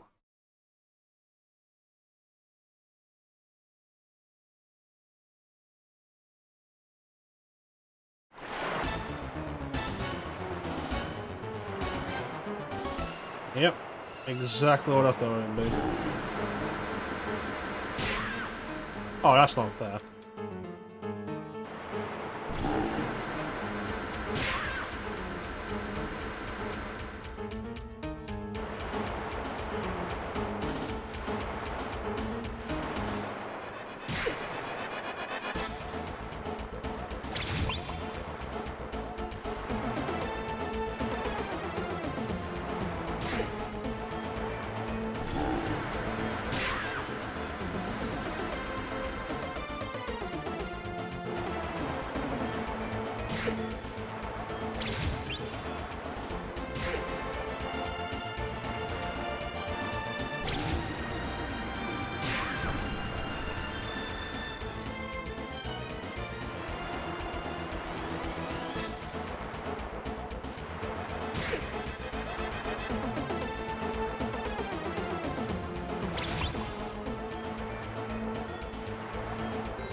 Right, I'm not sure what I'm doing with this.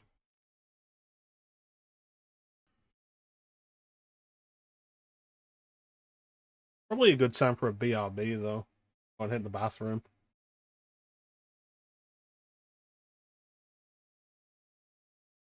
So yeah, I guess we're gonna go do a BRB. Grab yourselves a drink, sandwich, loved one. I don't know. And we'll be right back.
Come back. Whew. Alright, so octopus. Use. Alright, what are we doing? That tail fin hitting me is really unfriendly. I don't have the ring equipped.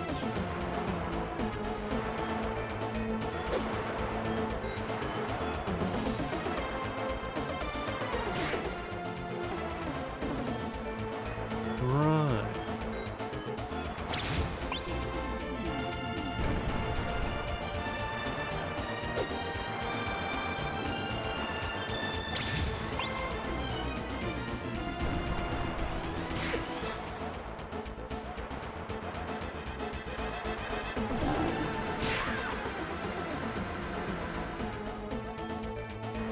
Goad it into opening its mouth, I guess.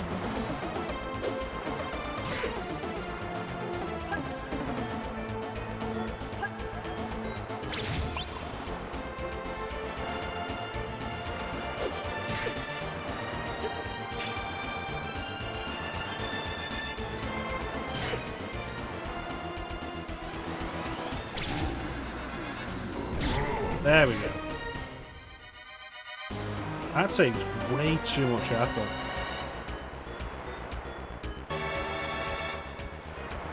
And the fact that it can just smack you with its tail as it goes past is crazy.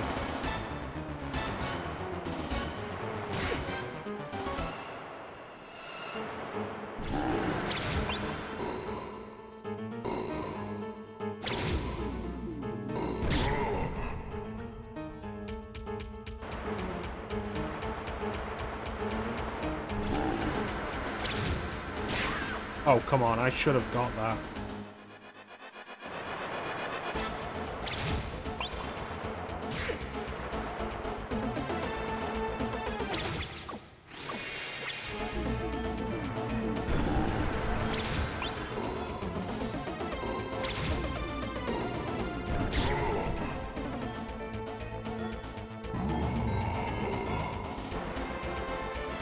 Okay, phase 2.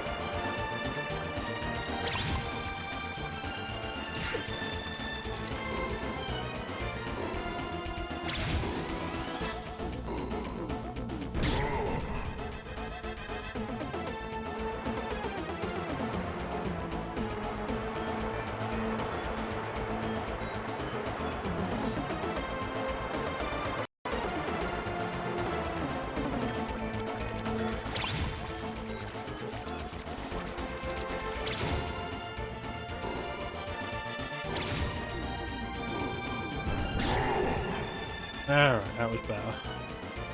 Once figured out exactly how to do it, it was not that bad. Still kind of crazy though.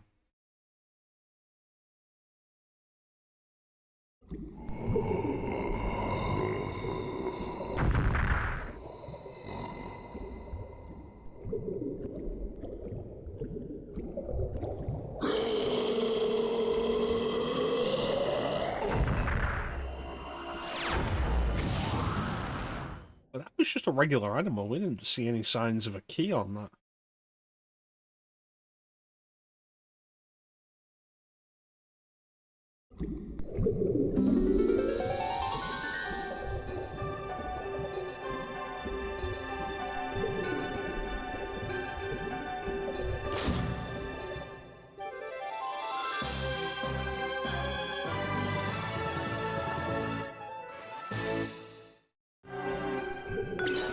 Okay.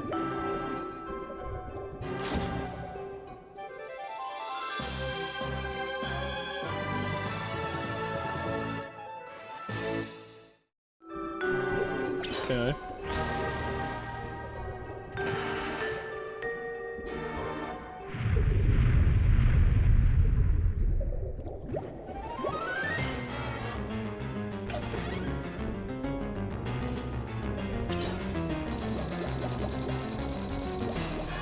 What's happening?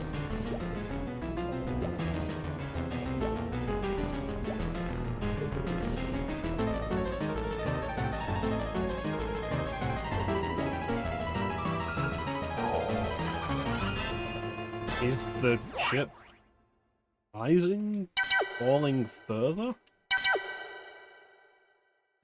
Collapsing, maybe, under the pressure?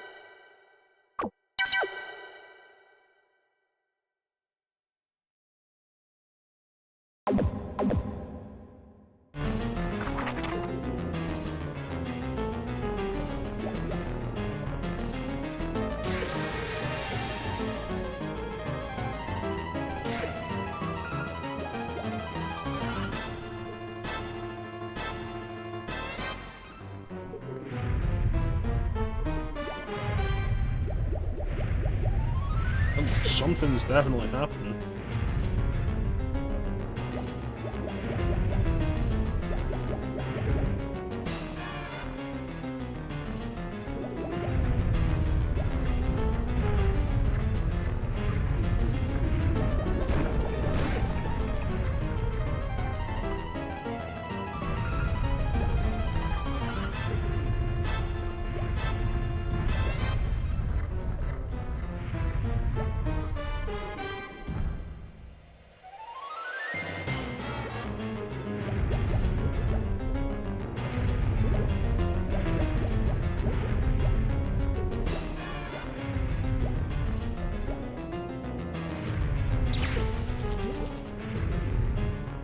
Did I just get hit by that enemy that was above the floor?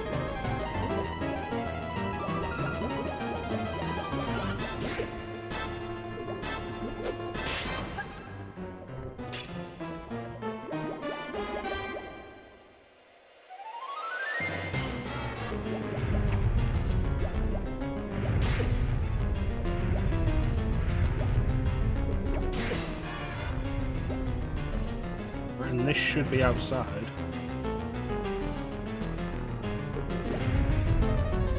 Okay, no mind. This is outside.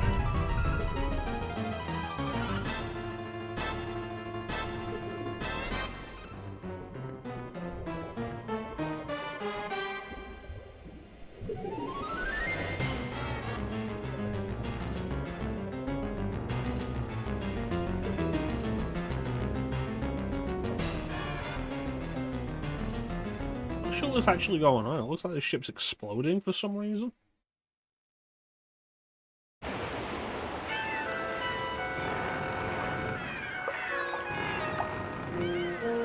Okay, let's just not talk about that.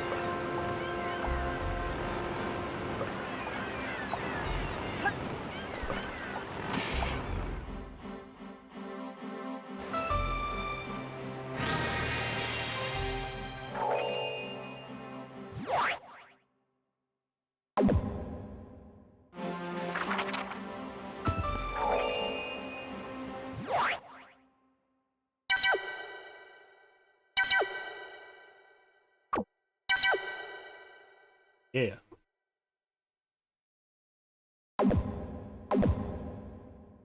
Alright, so we got the ruins key.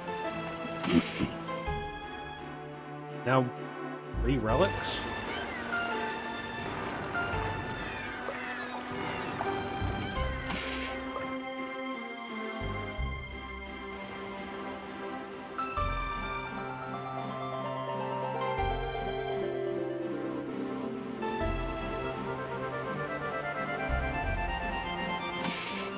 Where's some Medusa? Not for Runa City.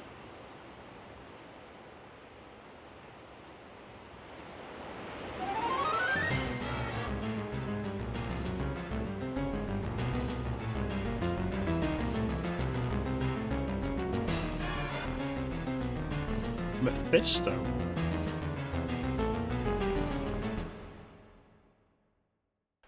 But we're on orders from Baron Diaz. Why is Mephisto here?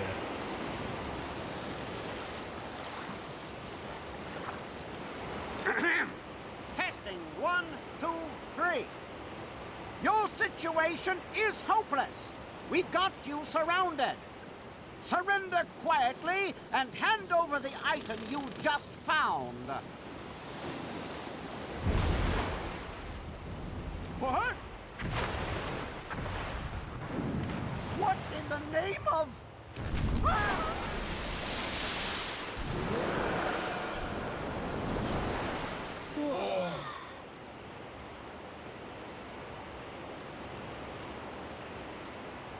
What in the world?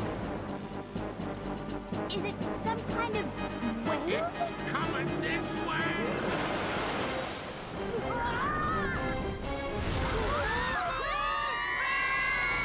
Not again.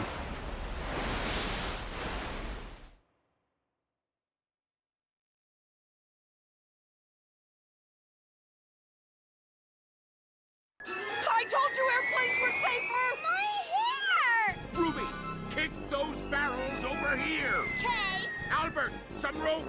Okay! Throw me that rope!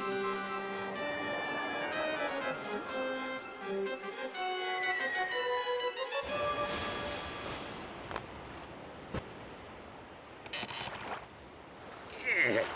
Ah, there we go. All finished. Well, that was certainly invigorating. So what do you think of us pirates now? Pretty impressive, eh? Of course, now we're at the mercy of the waves. Don't worry. I'm a master sailor.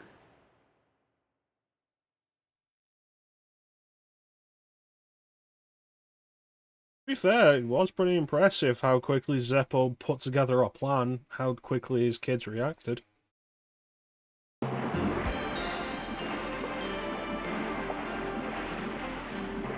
Definitely give him that. You're actually gonna make it to Puerto Medusa?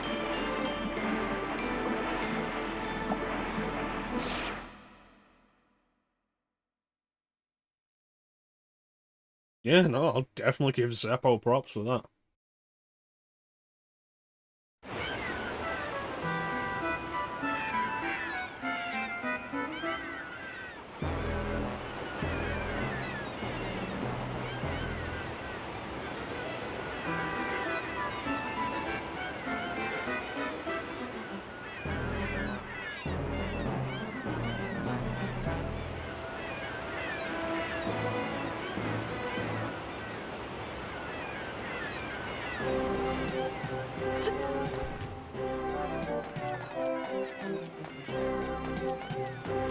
Oh, the ruins.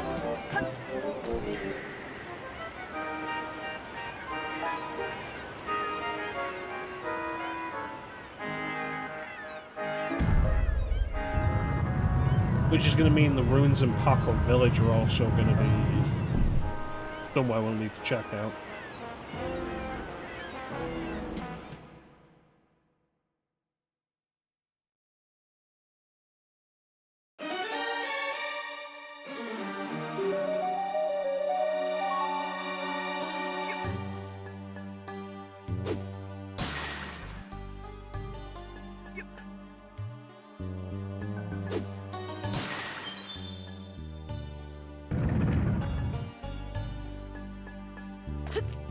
Alright.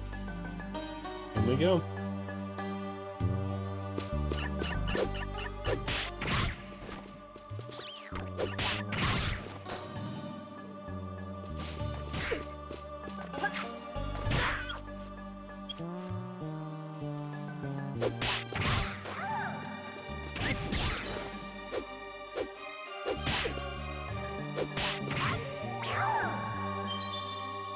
So they hit you with presumably what looks like sand attack.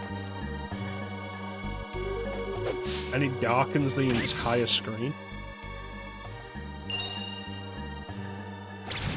That's kind of crazy.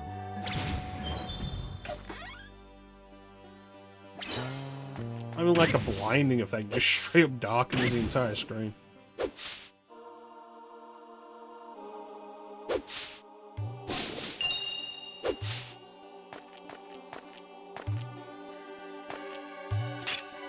I don't know what to go but down.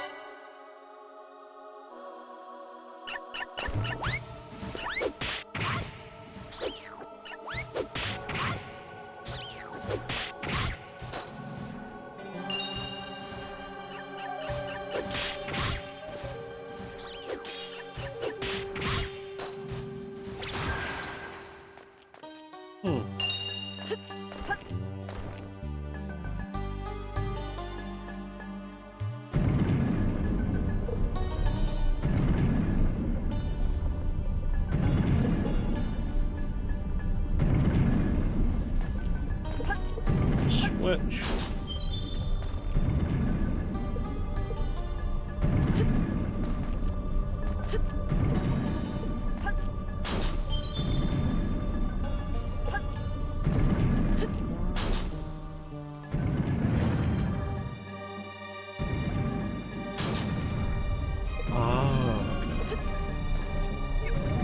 I think to yourself, like, what value does this box have?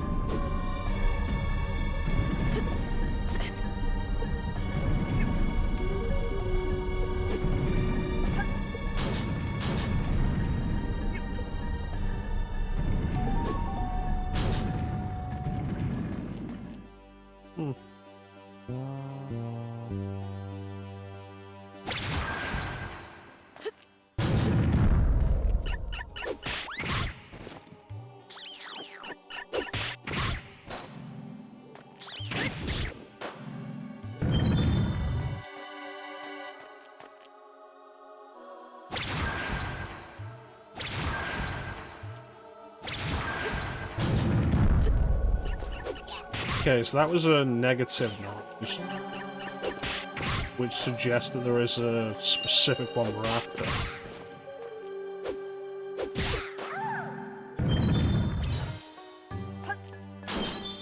Yeah, there it is.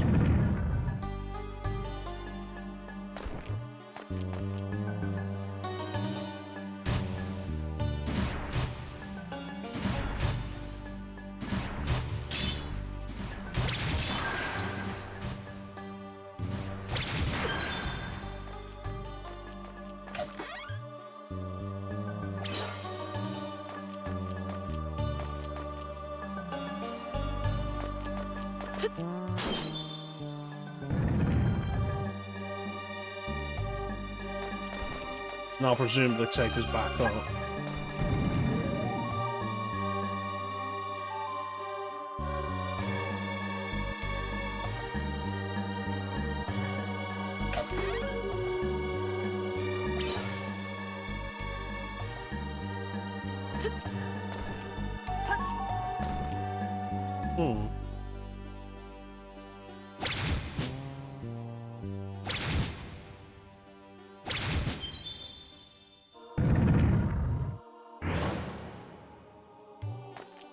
Can't move across there.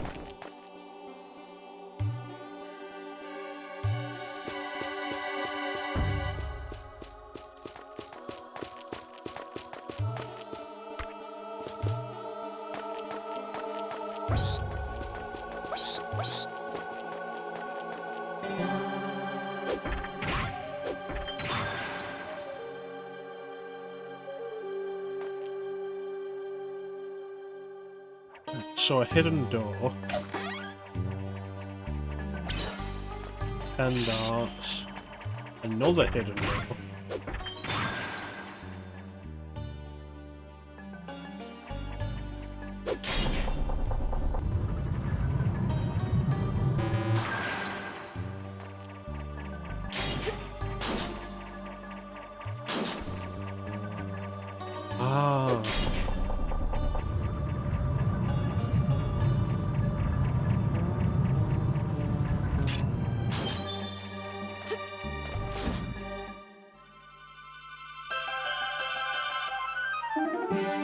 Definitely worth us getting more of these puzzle pieces.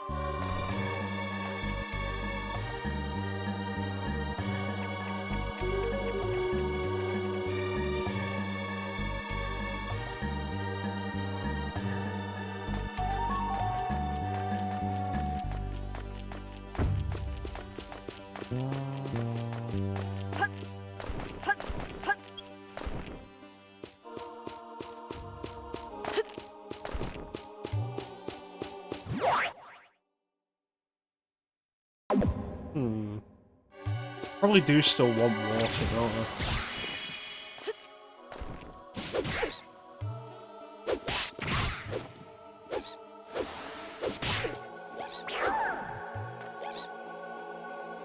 On that dart.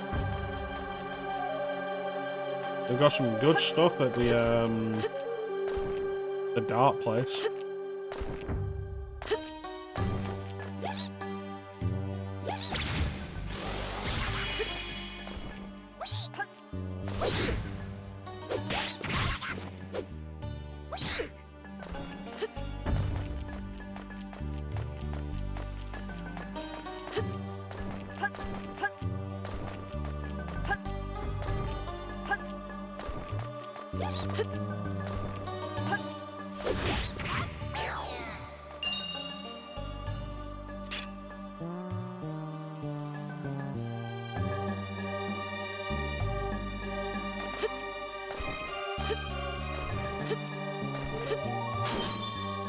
I can platform.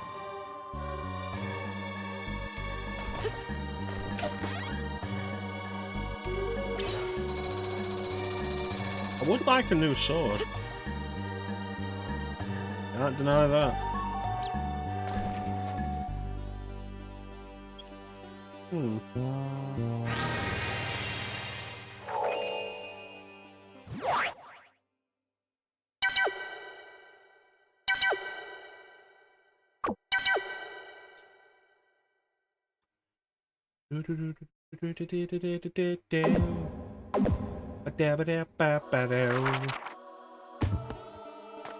Alright, so these doors are just locked, right? Oh.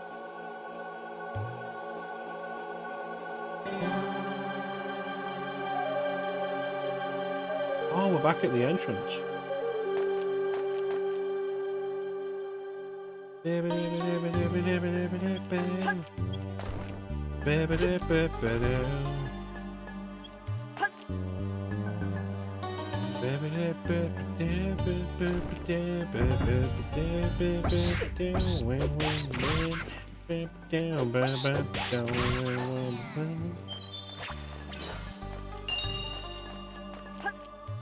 Oh, yo, don't be invisible, bone. Just gonna hang you. What is that? Oh, it's a monster.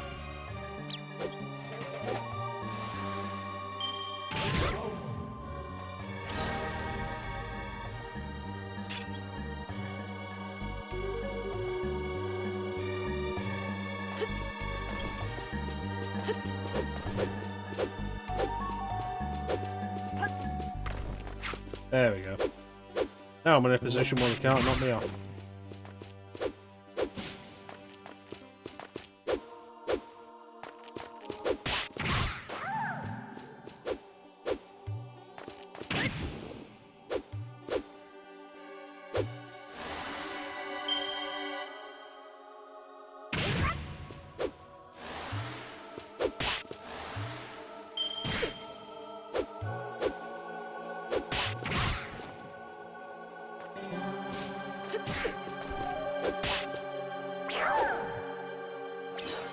These guys are fairly smart. Dude stayed back while I was charging the attack, and the way he was acting the second time I did it suggests to me that it wasn't a coincidence.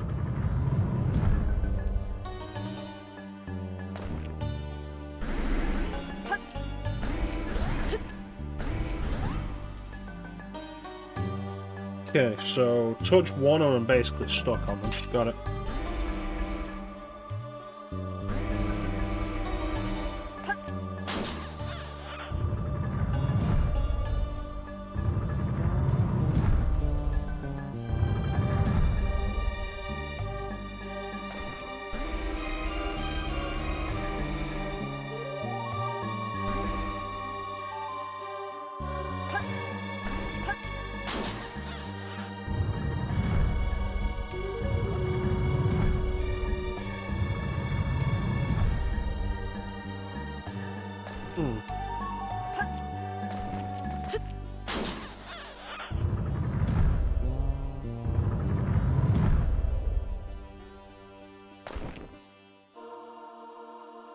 The value of that.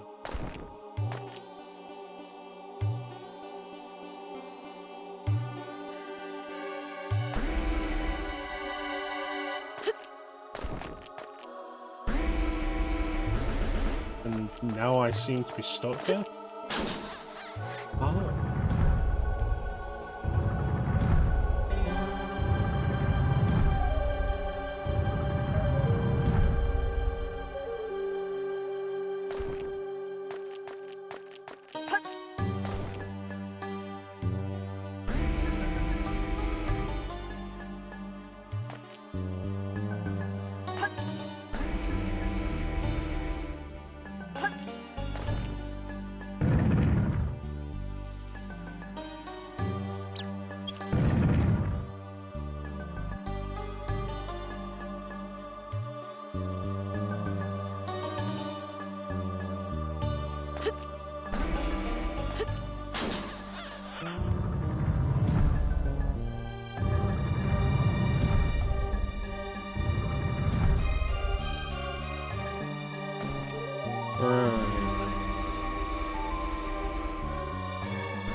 still hit.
So the trick is gonna be to get back here with this button pressed down but this wall up.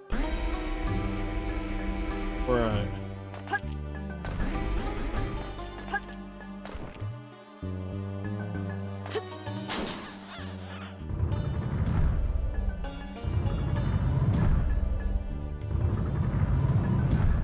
Like right now.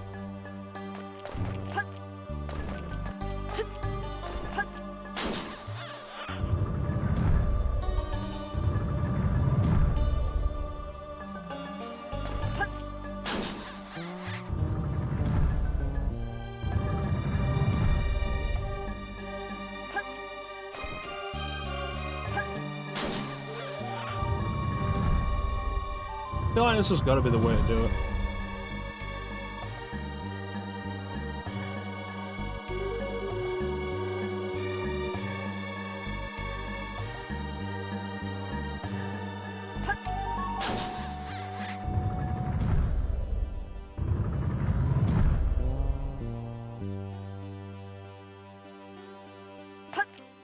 There we go.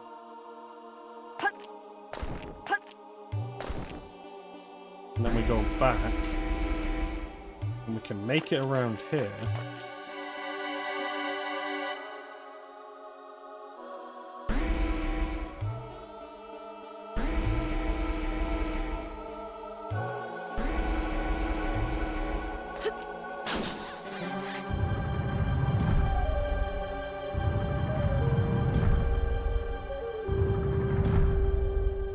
Excellent. I just took a bit of figuring out.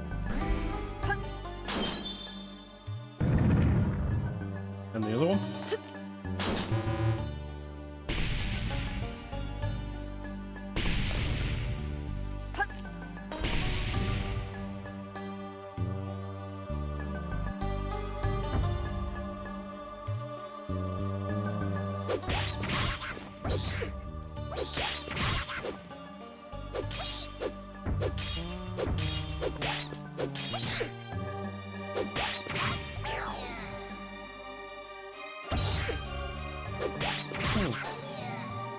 Are they supposed to be lucky cats?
Awesome. Now let's try and configure them into a position so I can get to that piece. She's not gonna be fun.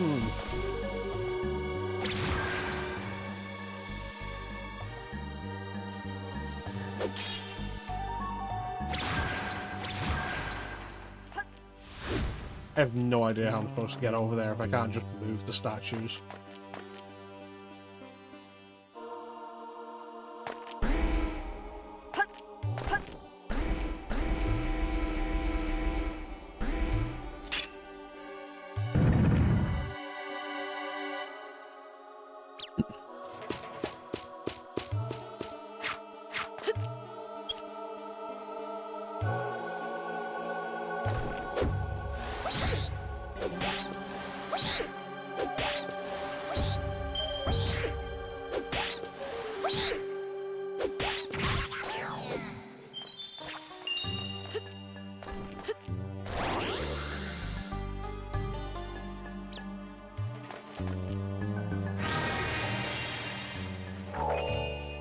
So where's the locked door?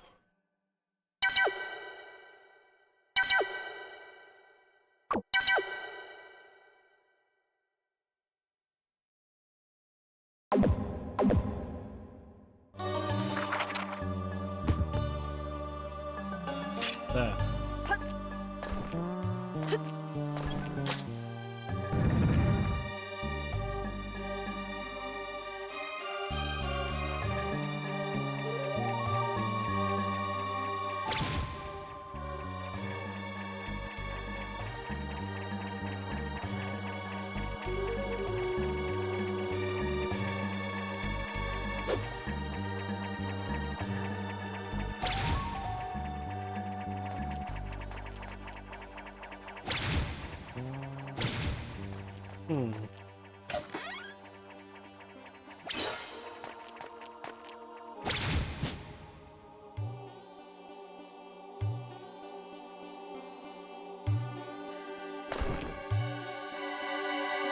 Absolutely did not occur to me that could be, yeah.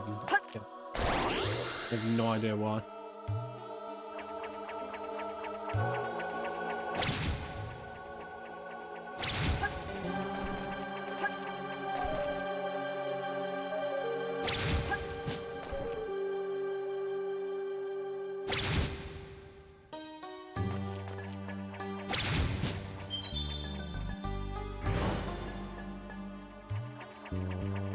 Going down?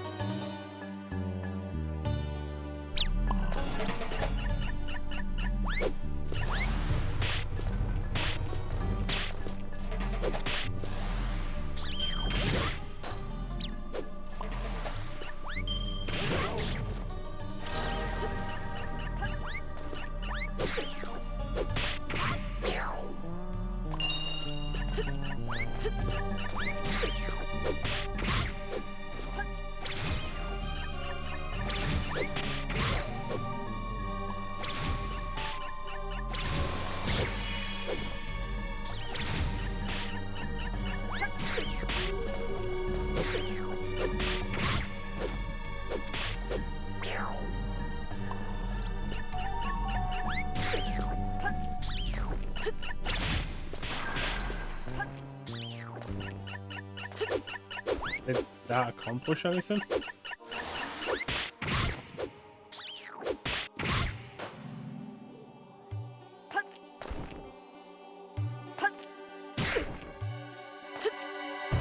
Oh, I can just jump over that, that's... of course.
entirely sure what the goal here is.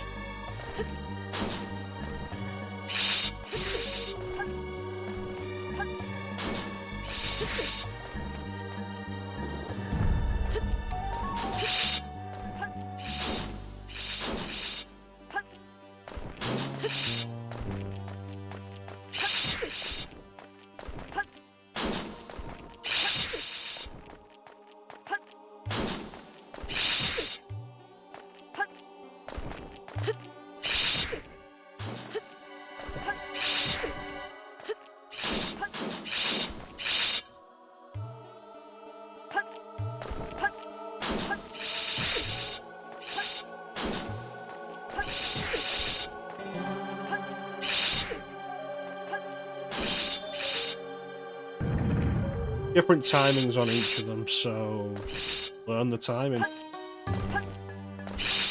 Go from the one that'll take the longest to the one that'll turn off the quickest.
Okay, so that's one.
Oh, I'm dying.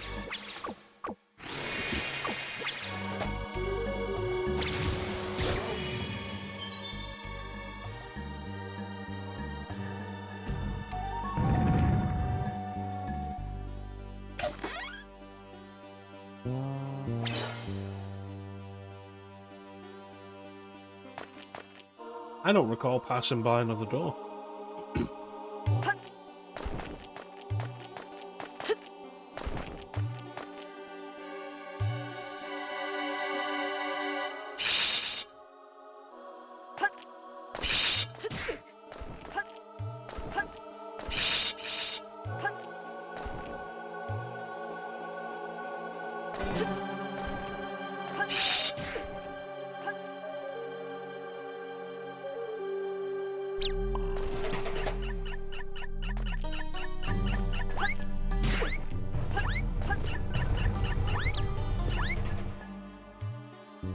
I don't like that. I don't like those spike cells.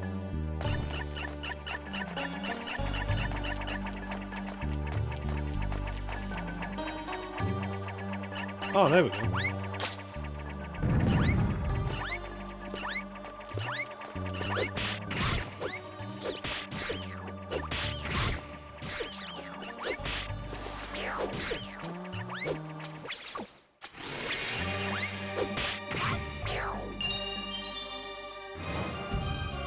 Oh, that was nice and simple.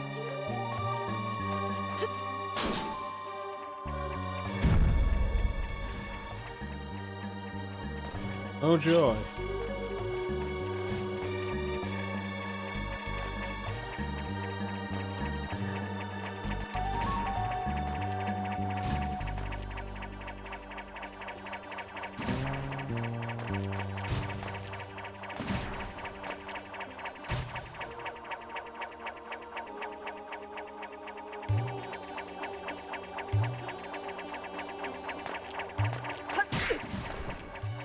Oh.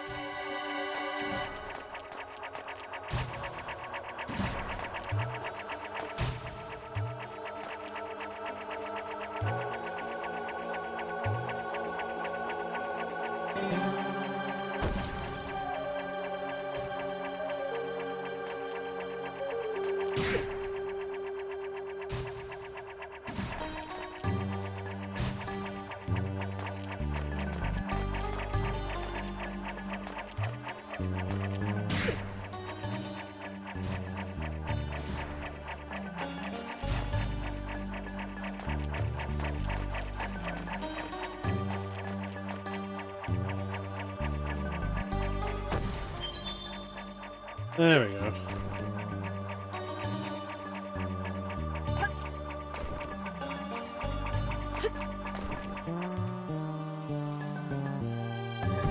It's kind of interesting how much of a step up this dungeon has been compared to the other dungeons.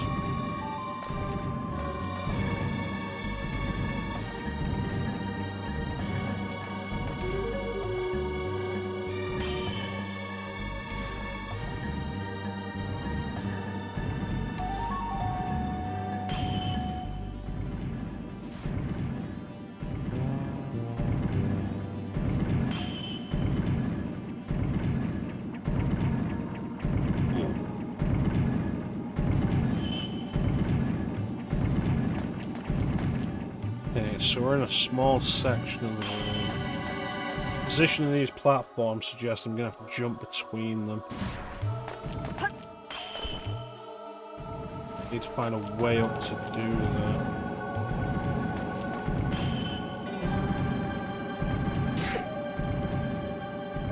Hey, there it is.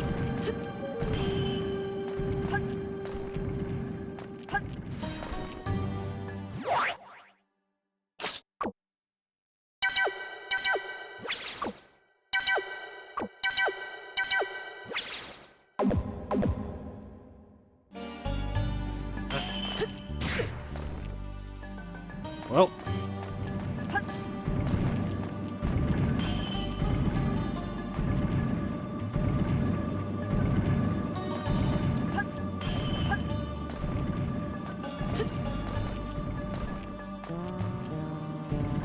Oh.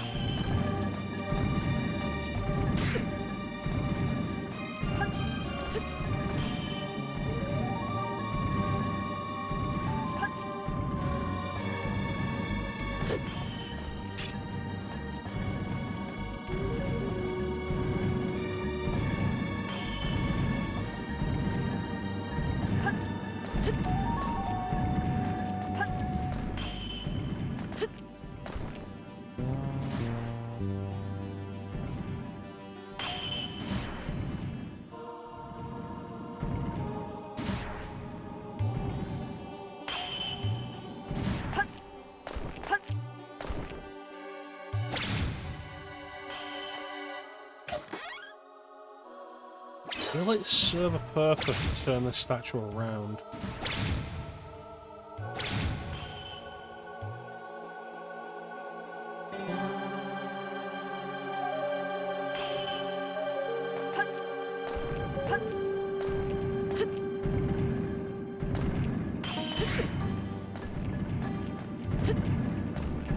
Yes.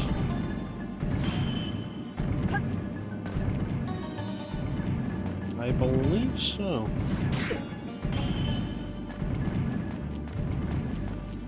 But the trick is I have to make it across without bumping into it. Or letting him.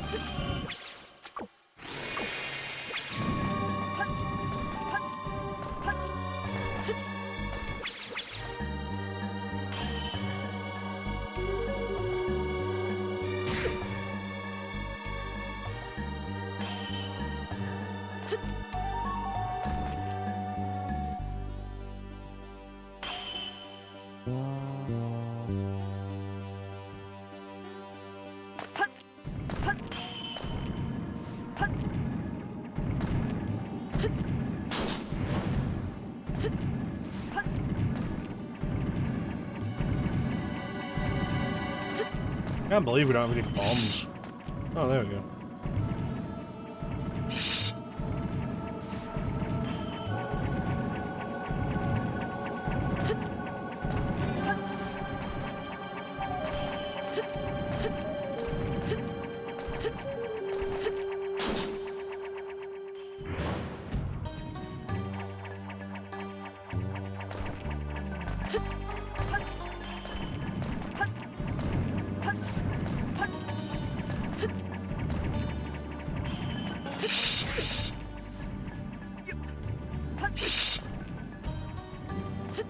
Yep, no, I don't have to worry about it blowing up. Or, like, falling on the spikes and blowing up.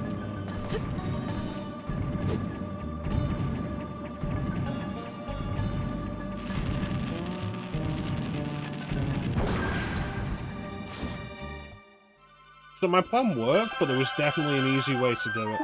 Since just getting over here unlocked a shortcut.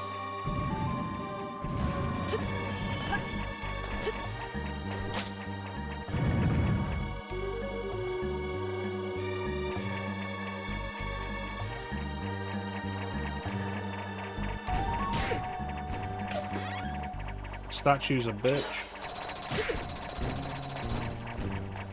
Statue can turn.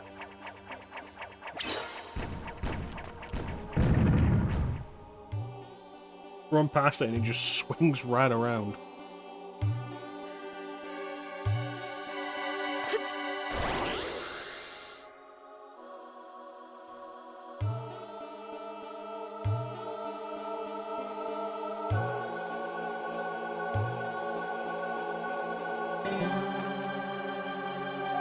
The requirement of precision, particularly in the platforming, can be frustrating. I'll definitely admit that.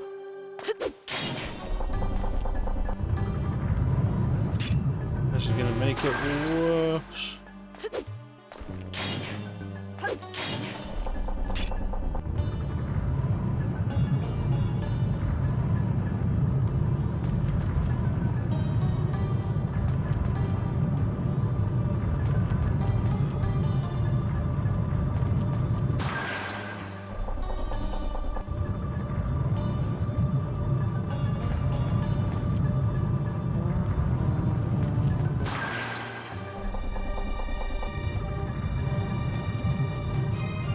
Faster.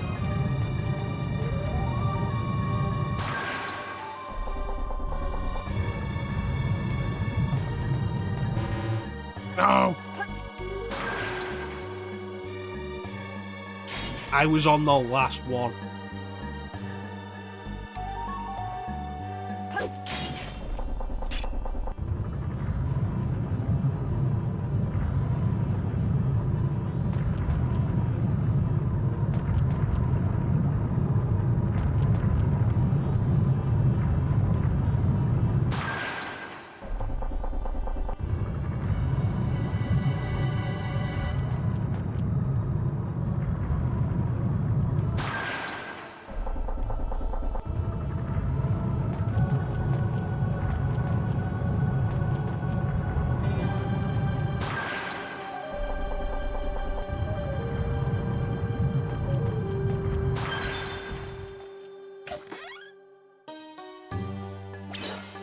And then it also gets me up there.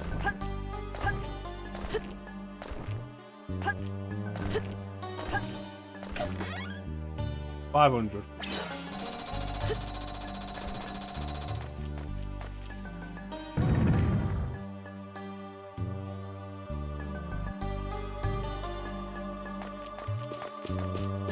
Yeah, we saw this area earlier.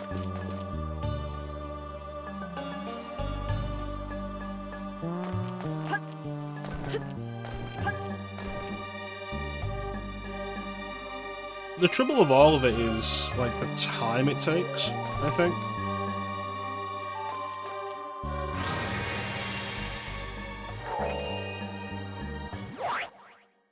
How long an attempt takes versus the penalty for failure. And if it takes a while and then you go back to the start if you fail, that's always the worst thing. It's ultimately why I only ever did one session of Hades, It's like, I did really enjoy Hades. But doing more of Hades on stream was always kind of like, kind of thing. Because each run just took so long.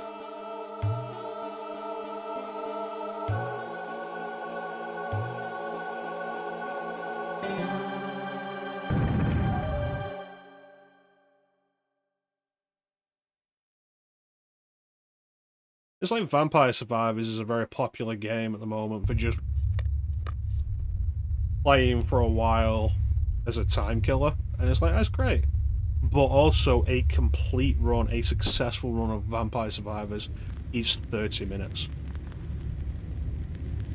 And you always want to aim for a complete run.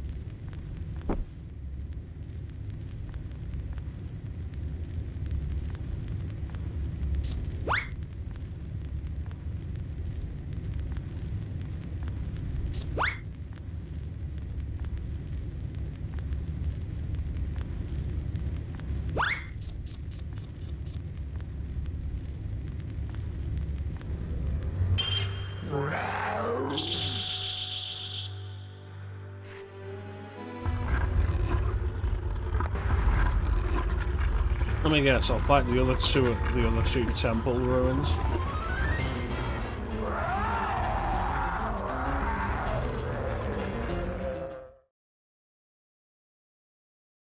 I should play more Hades, just generally.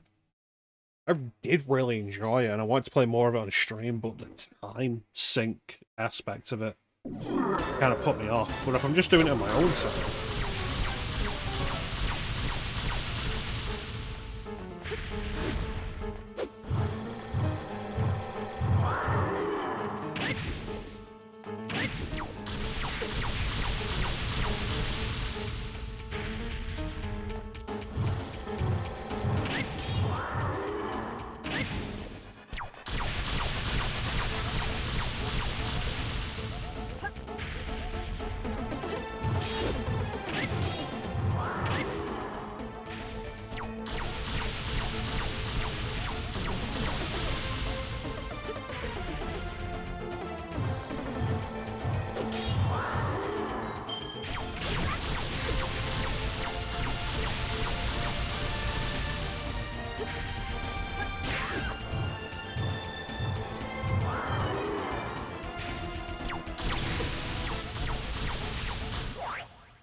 Doesn't seem like it's doing anything. And this is more useful to avoid the thing anyway. The ground stomp.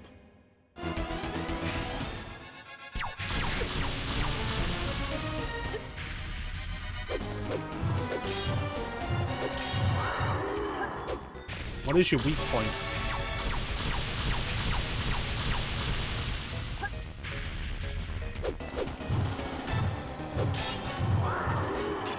Alright, I've got an idea.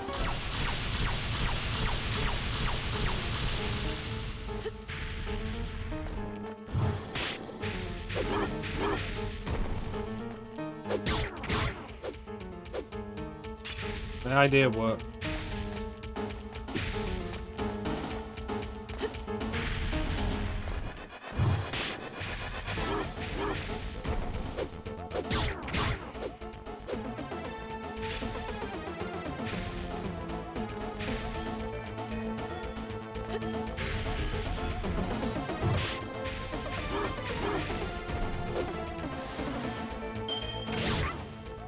Yeah, it's definitely better.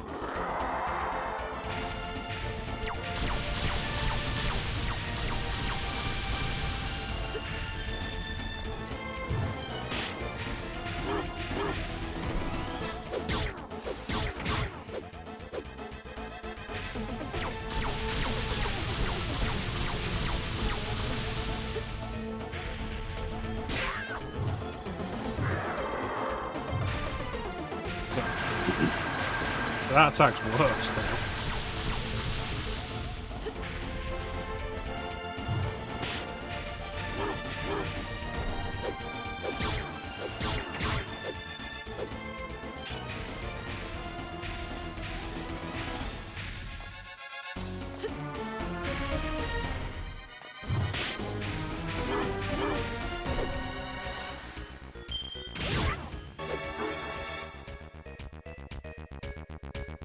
Alright.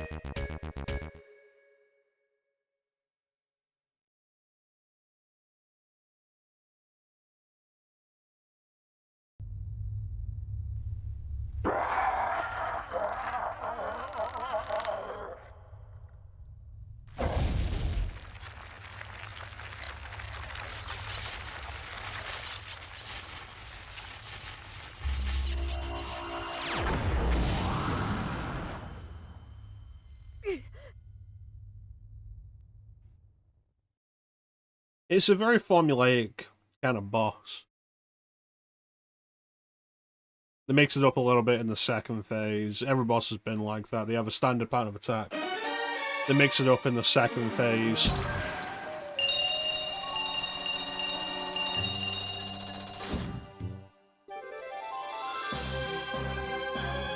It makes me glad that I put on easy, which is the original Japanese difficulty.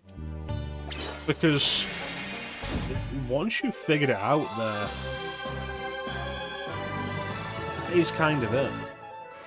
You just do it a few times. Like, that ended up being like 5 times, I think. I was like, okay, 5 times is enough. If it was just lengthened, so I had to do that 10 times, that's too much.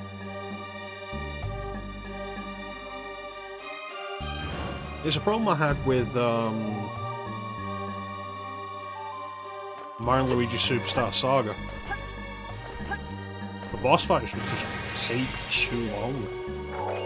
You'd figure out the pattern and how to dodge it and counter every turn, and then the fight would go on for like another 5 minutes.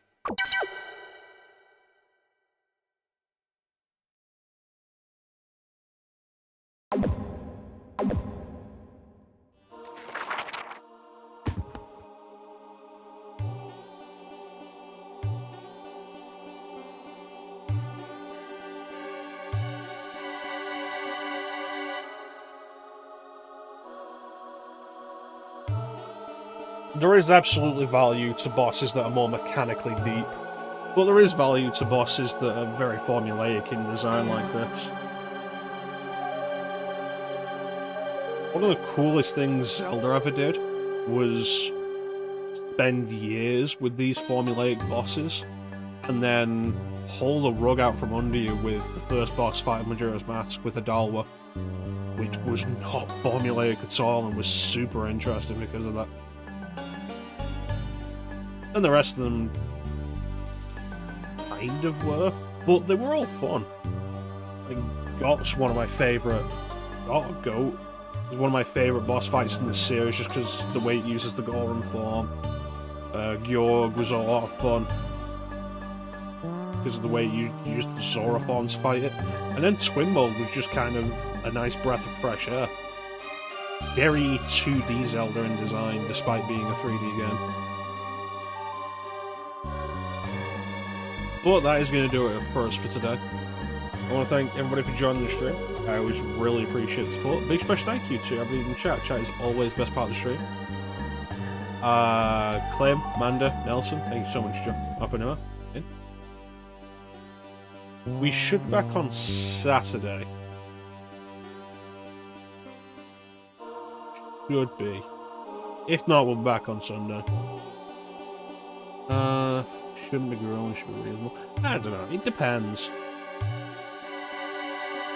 A boss fight, I think, should always be engaging. The worst thing a boss fight can be is tedious. Bullshit boss fights are a problem in themselves, but a boss fight that is tedious, a boss fight that you're not having trouble with, but just takes so long, is the worst kind of boss fight. It's why the Gaping Dragon is so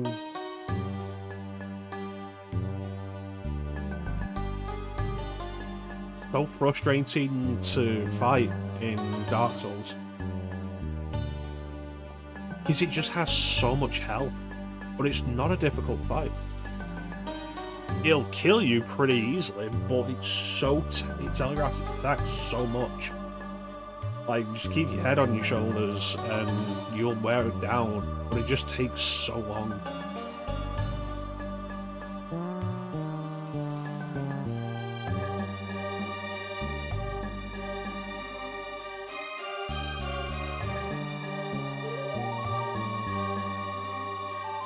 I don't know, like multi-phase boss fights with differing standards. It's been, at this point, probably like 6 years since I played Persona 5.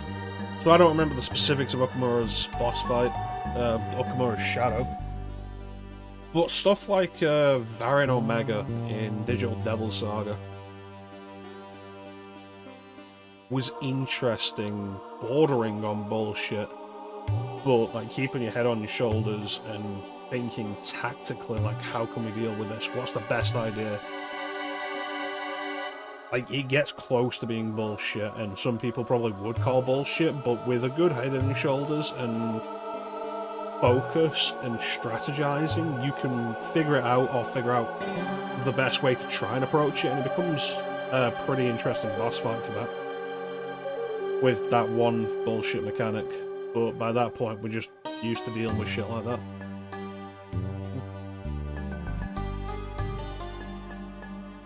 Yeah. I hope you're enjoying it. Digital Devil Saga is a good game. Not for everybody. The dungeon grinding being so much of the game, especially. I've said it before, Chance argues that Digital Devil Saga is probably the best middle ground for Persona fans to get into Shin Megami Tensei. I disagree.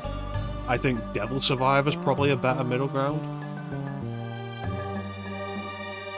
Particularly because the game starts off with a story focus, and the story is interesting. And then, after the first dungeon, the story that's interesting there takes a backseat to the story that was in progress, which is just a gang war, basically. And it's got good characters, and it builds up to something that's really interesting. But the Junkyard War to begin with is less engaging than the, oh, we've all turned into demons, and we eat people now, and we have to figure out why. That takes a backseat for a significant chunk of the game. And so, like, after you do the Vanguard base, you'll run for like 15-20 hours of pure dungeon crawling. And you've got to be in it for the dungeon crawling, because if you're not, you are not going to get to a point where you're going to enjoy more of the story.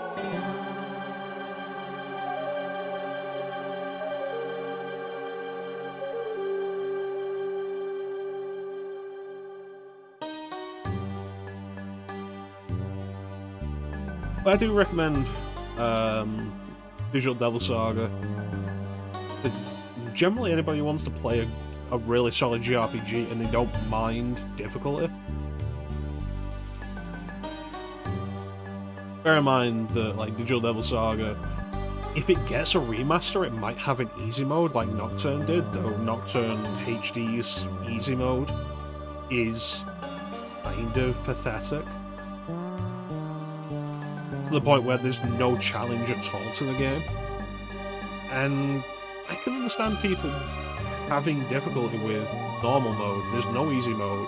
Then they add the merciful difficulty, and that's like baby's first video game mode. Which sounds insulting, but that's really what it is. Like, I've seen the numbers, I've seen the way it works, I've seen the ridiculous challenge runs through it, and it makes Nocturne winnable without trying. Which, you know, there should be a middle ground between ruling difficulty that requires focus and attention, and we can play this game blindfolded. But like I said, Digital Devil Saga is difficult. You go into it on normal mode, there's no easy mode, and it's difficult. It'll take time, it'll take patience, it'll take thought, a lot of thought. But I recommend it. It's a really solid RPG. The problem these days is the price. It is not cheap to pick up anymore. And the cheapest way to pick it up on PSN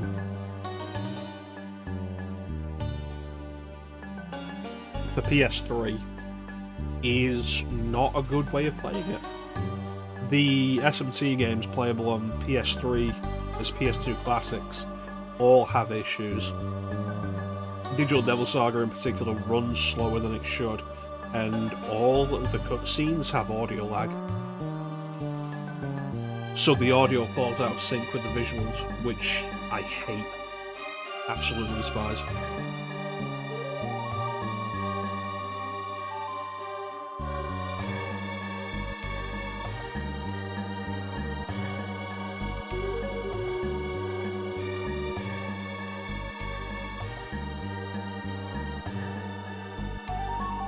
If you can put up with that though, it's the easiest, cheapest way to play it.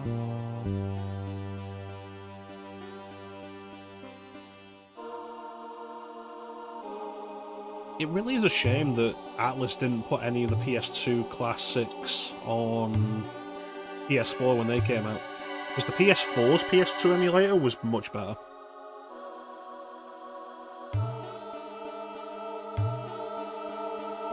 But yeah, that's going to do it for us for today. Once again, I want to thank everyone for joining the stream. I always really appreciate the support. Big special thank you to everybody in the chat. Chat is always the best part of the stream. Like I say, probably back on Saturday, but if we're not, it'll be Sunday. As we work to wrap up Alundra 2. There was something I was thinking about doing. I've been talking about jumping into Ace Combat 3 after this, that Flame redeemed, but there was something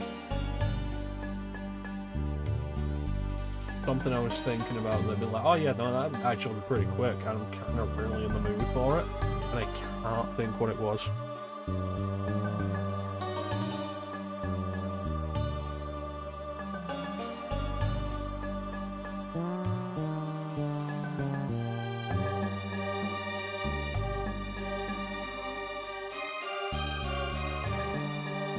I'd love to take a proper look at Baroque, but I'm under no illusion of completing that. That's a game that would likely require me to just chip away at in my own time over an extended period. But I would love to take a look at it on stream. Possibly with Flame or Chance on mic if I can get them. I feel like both of them would be into it.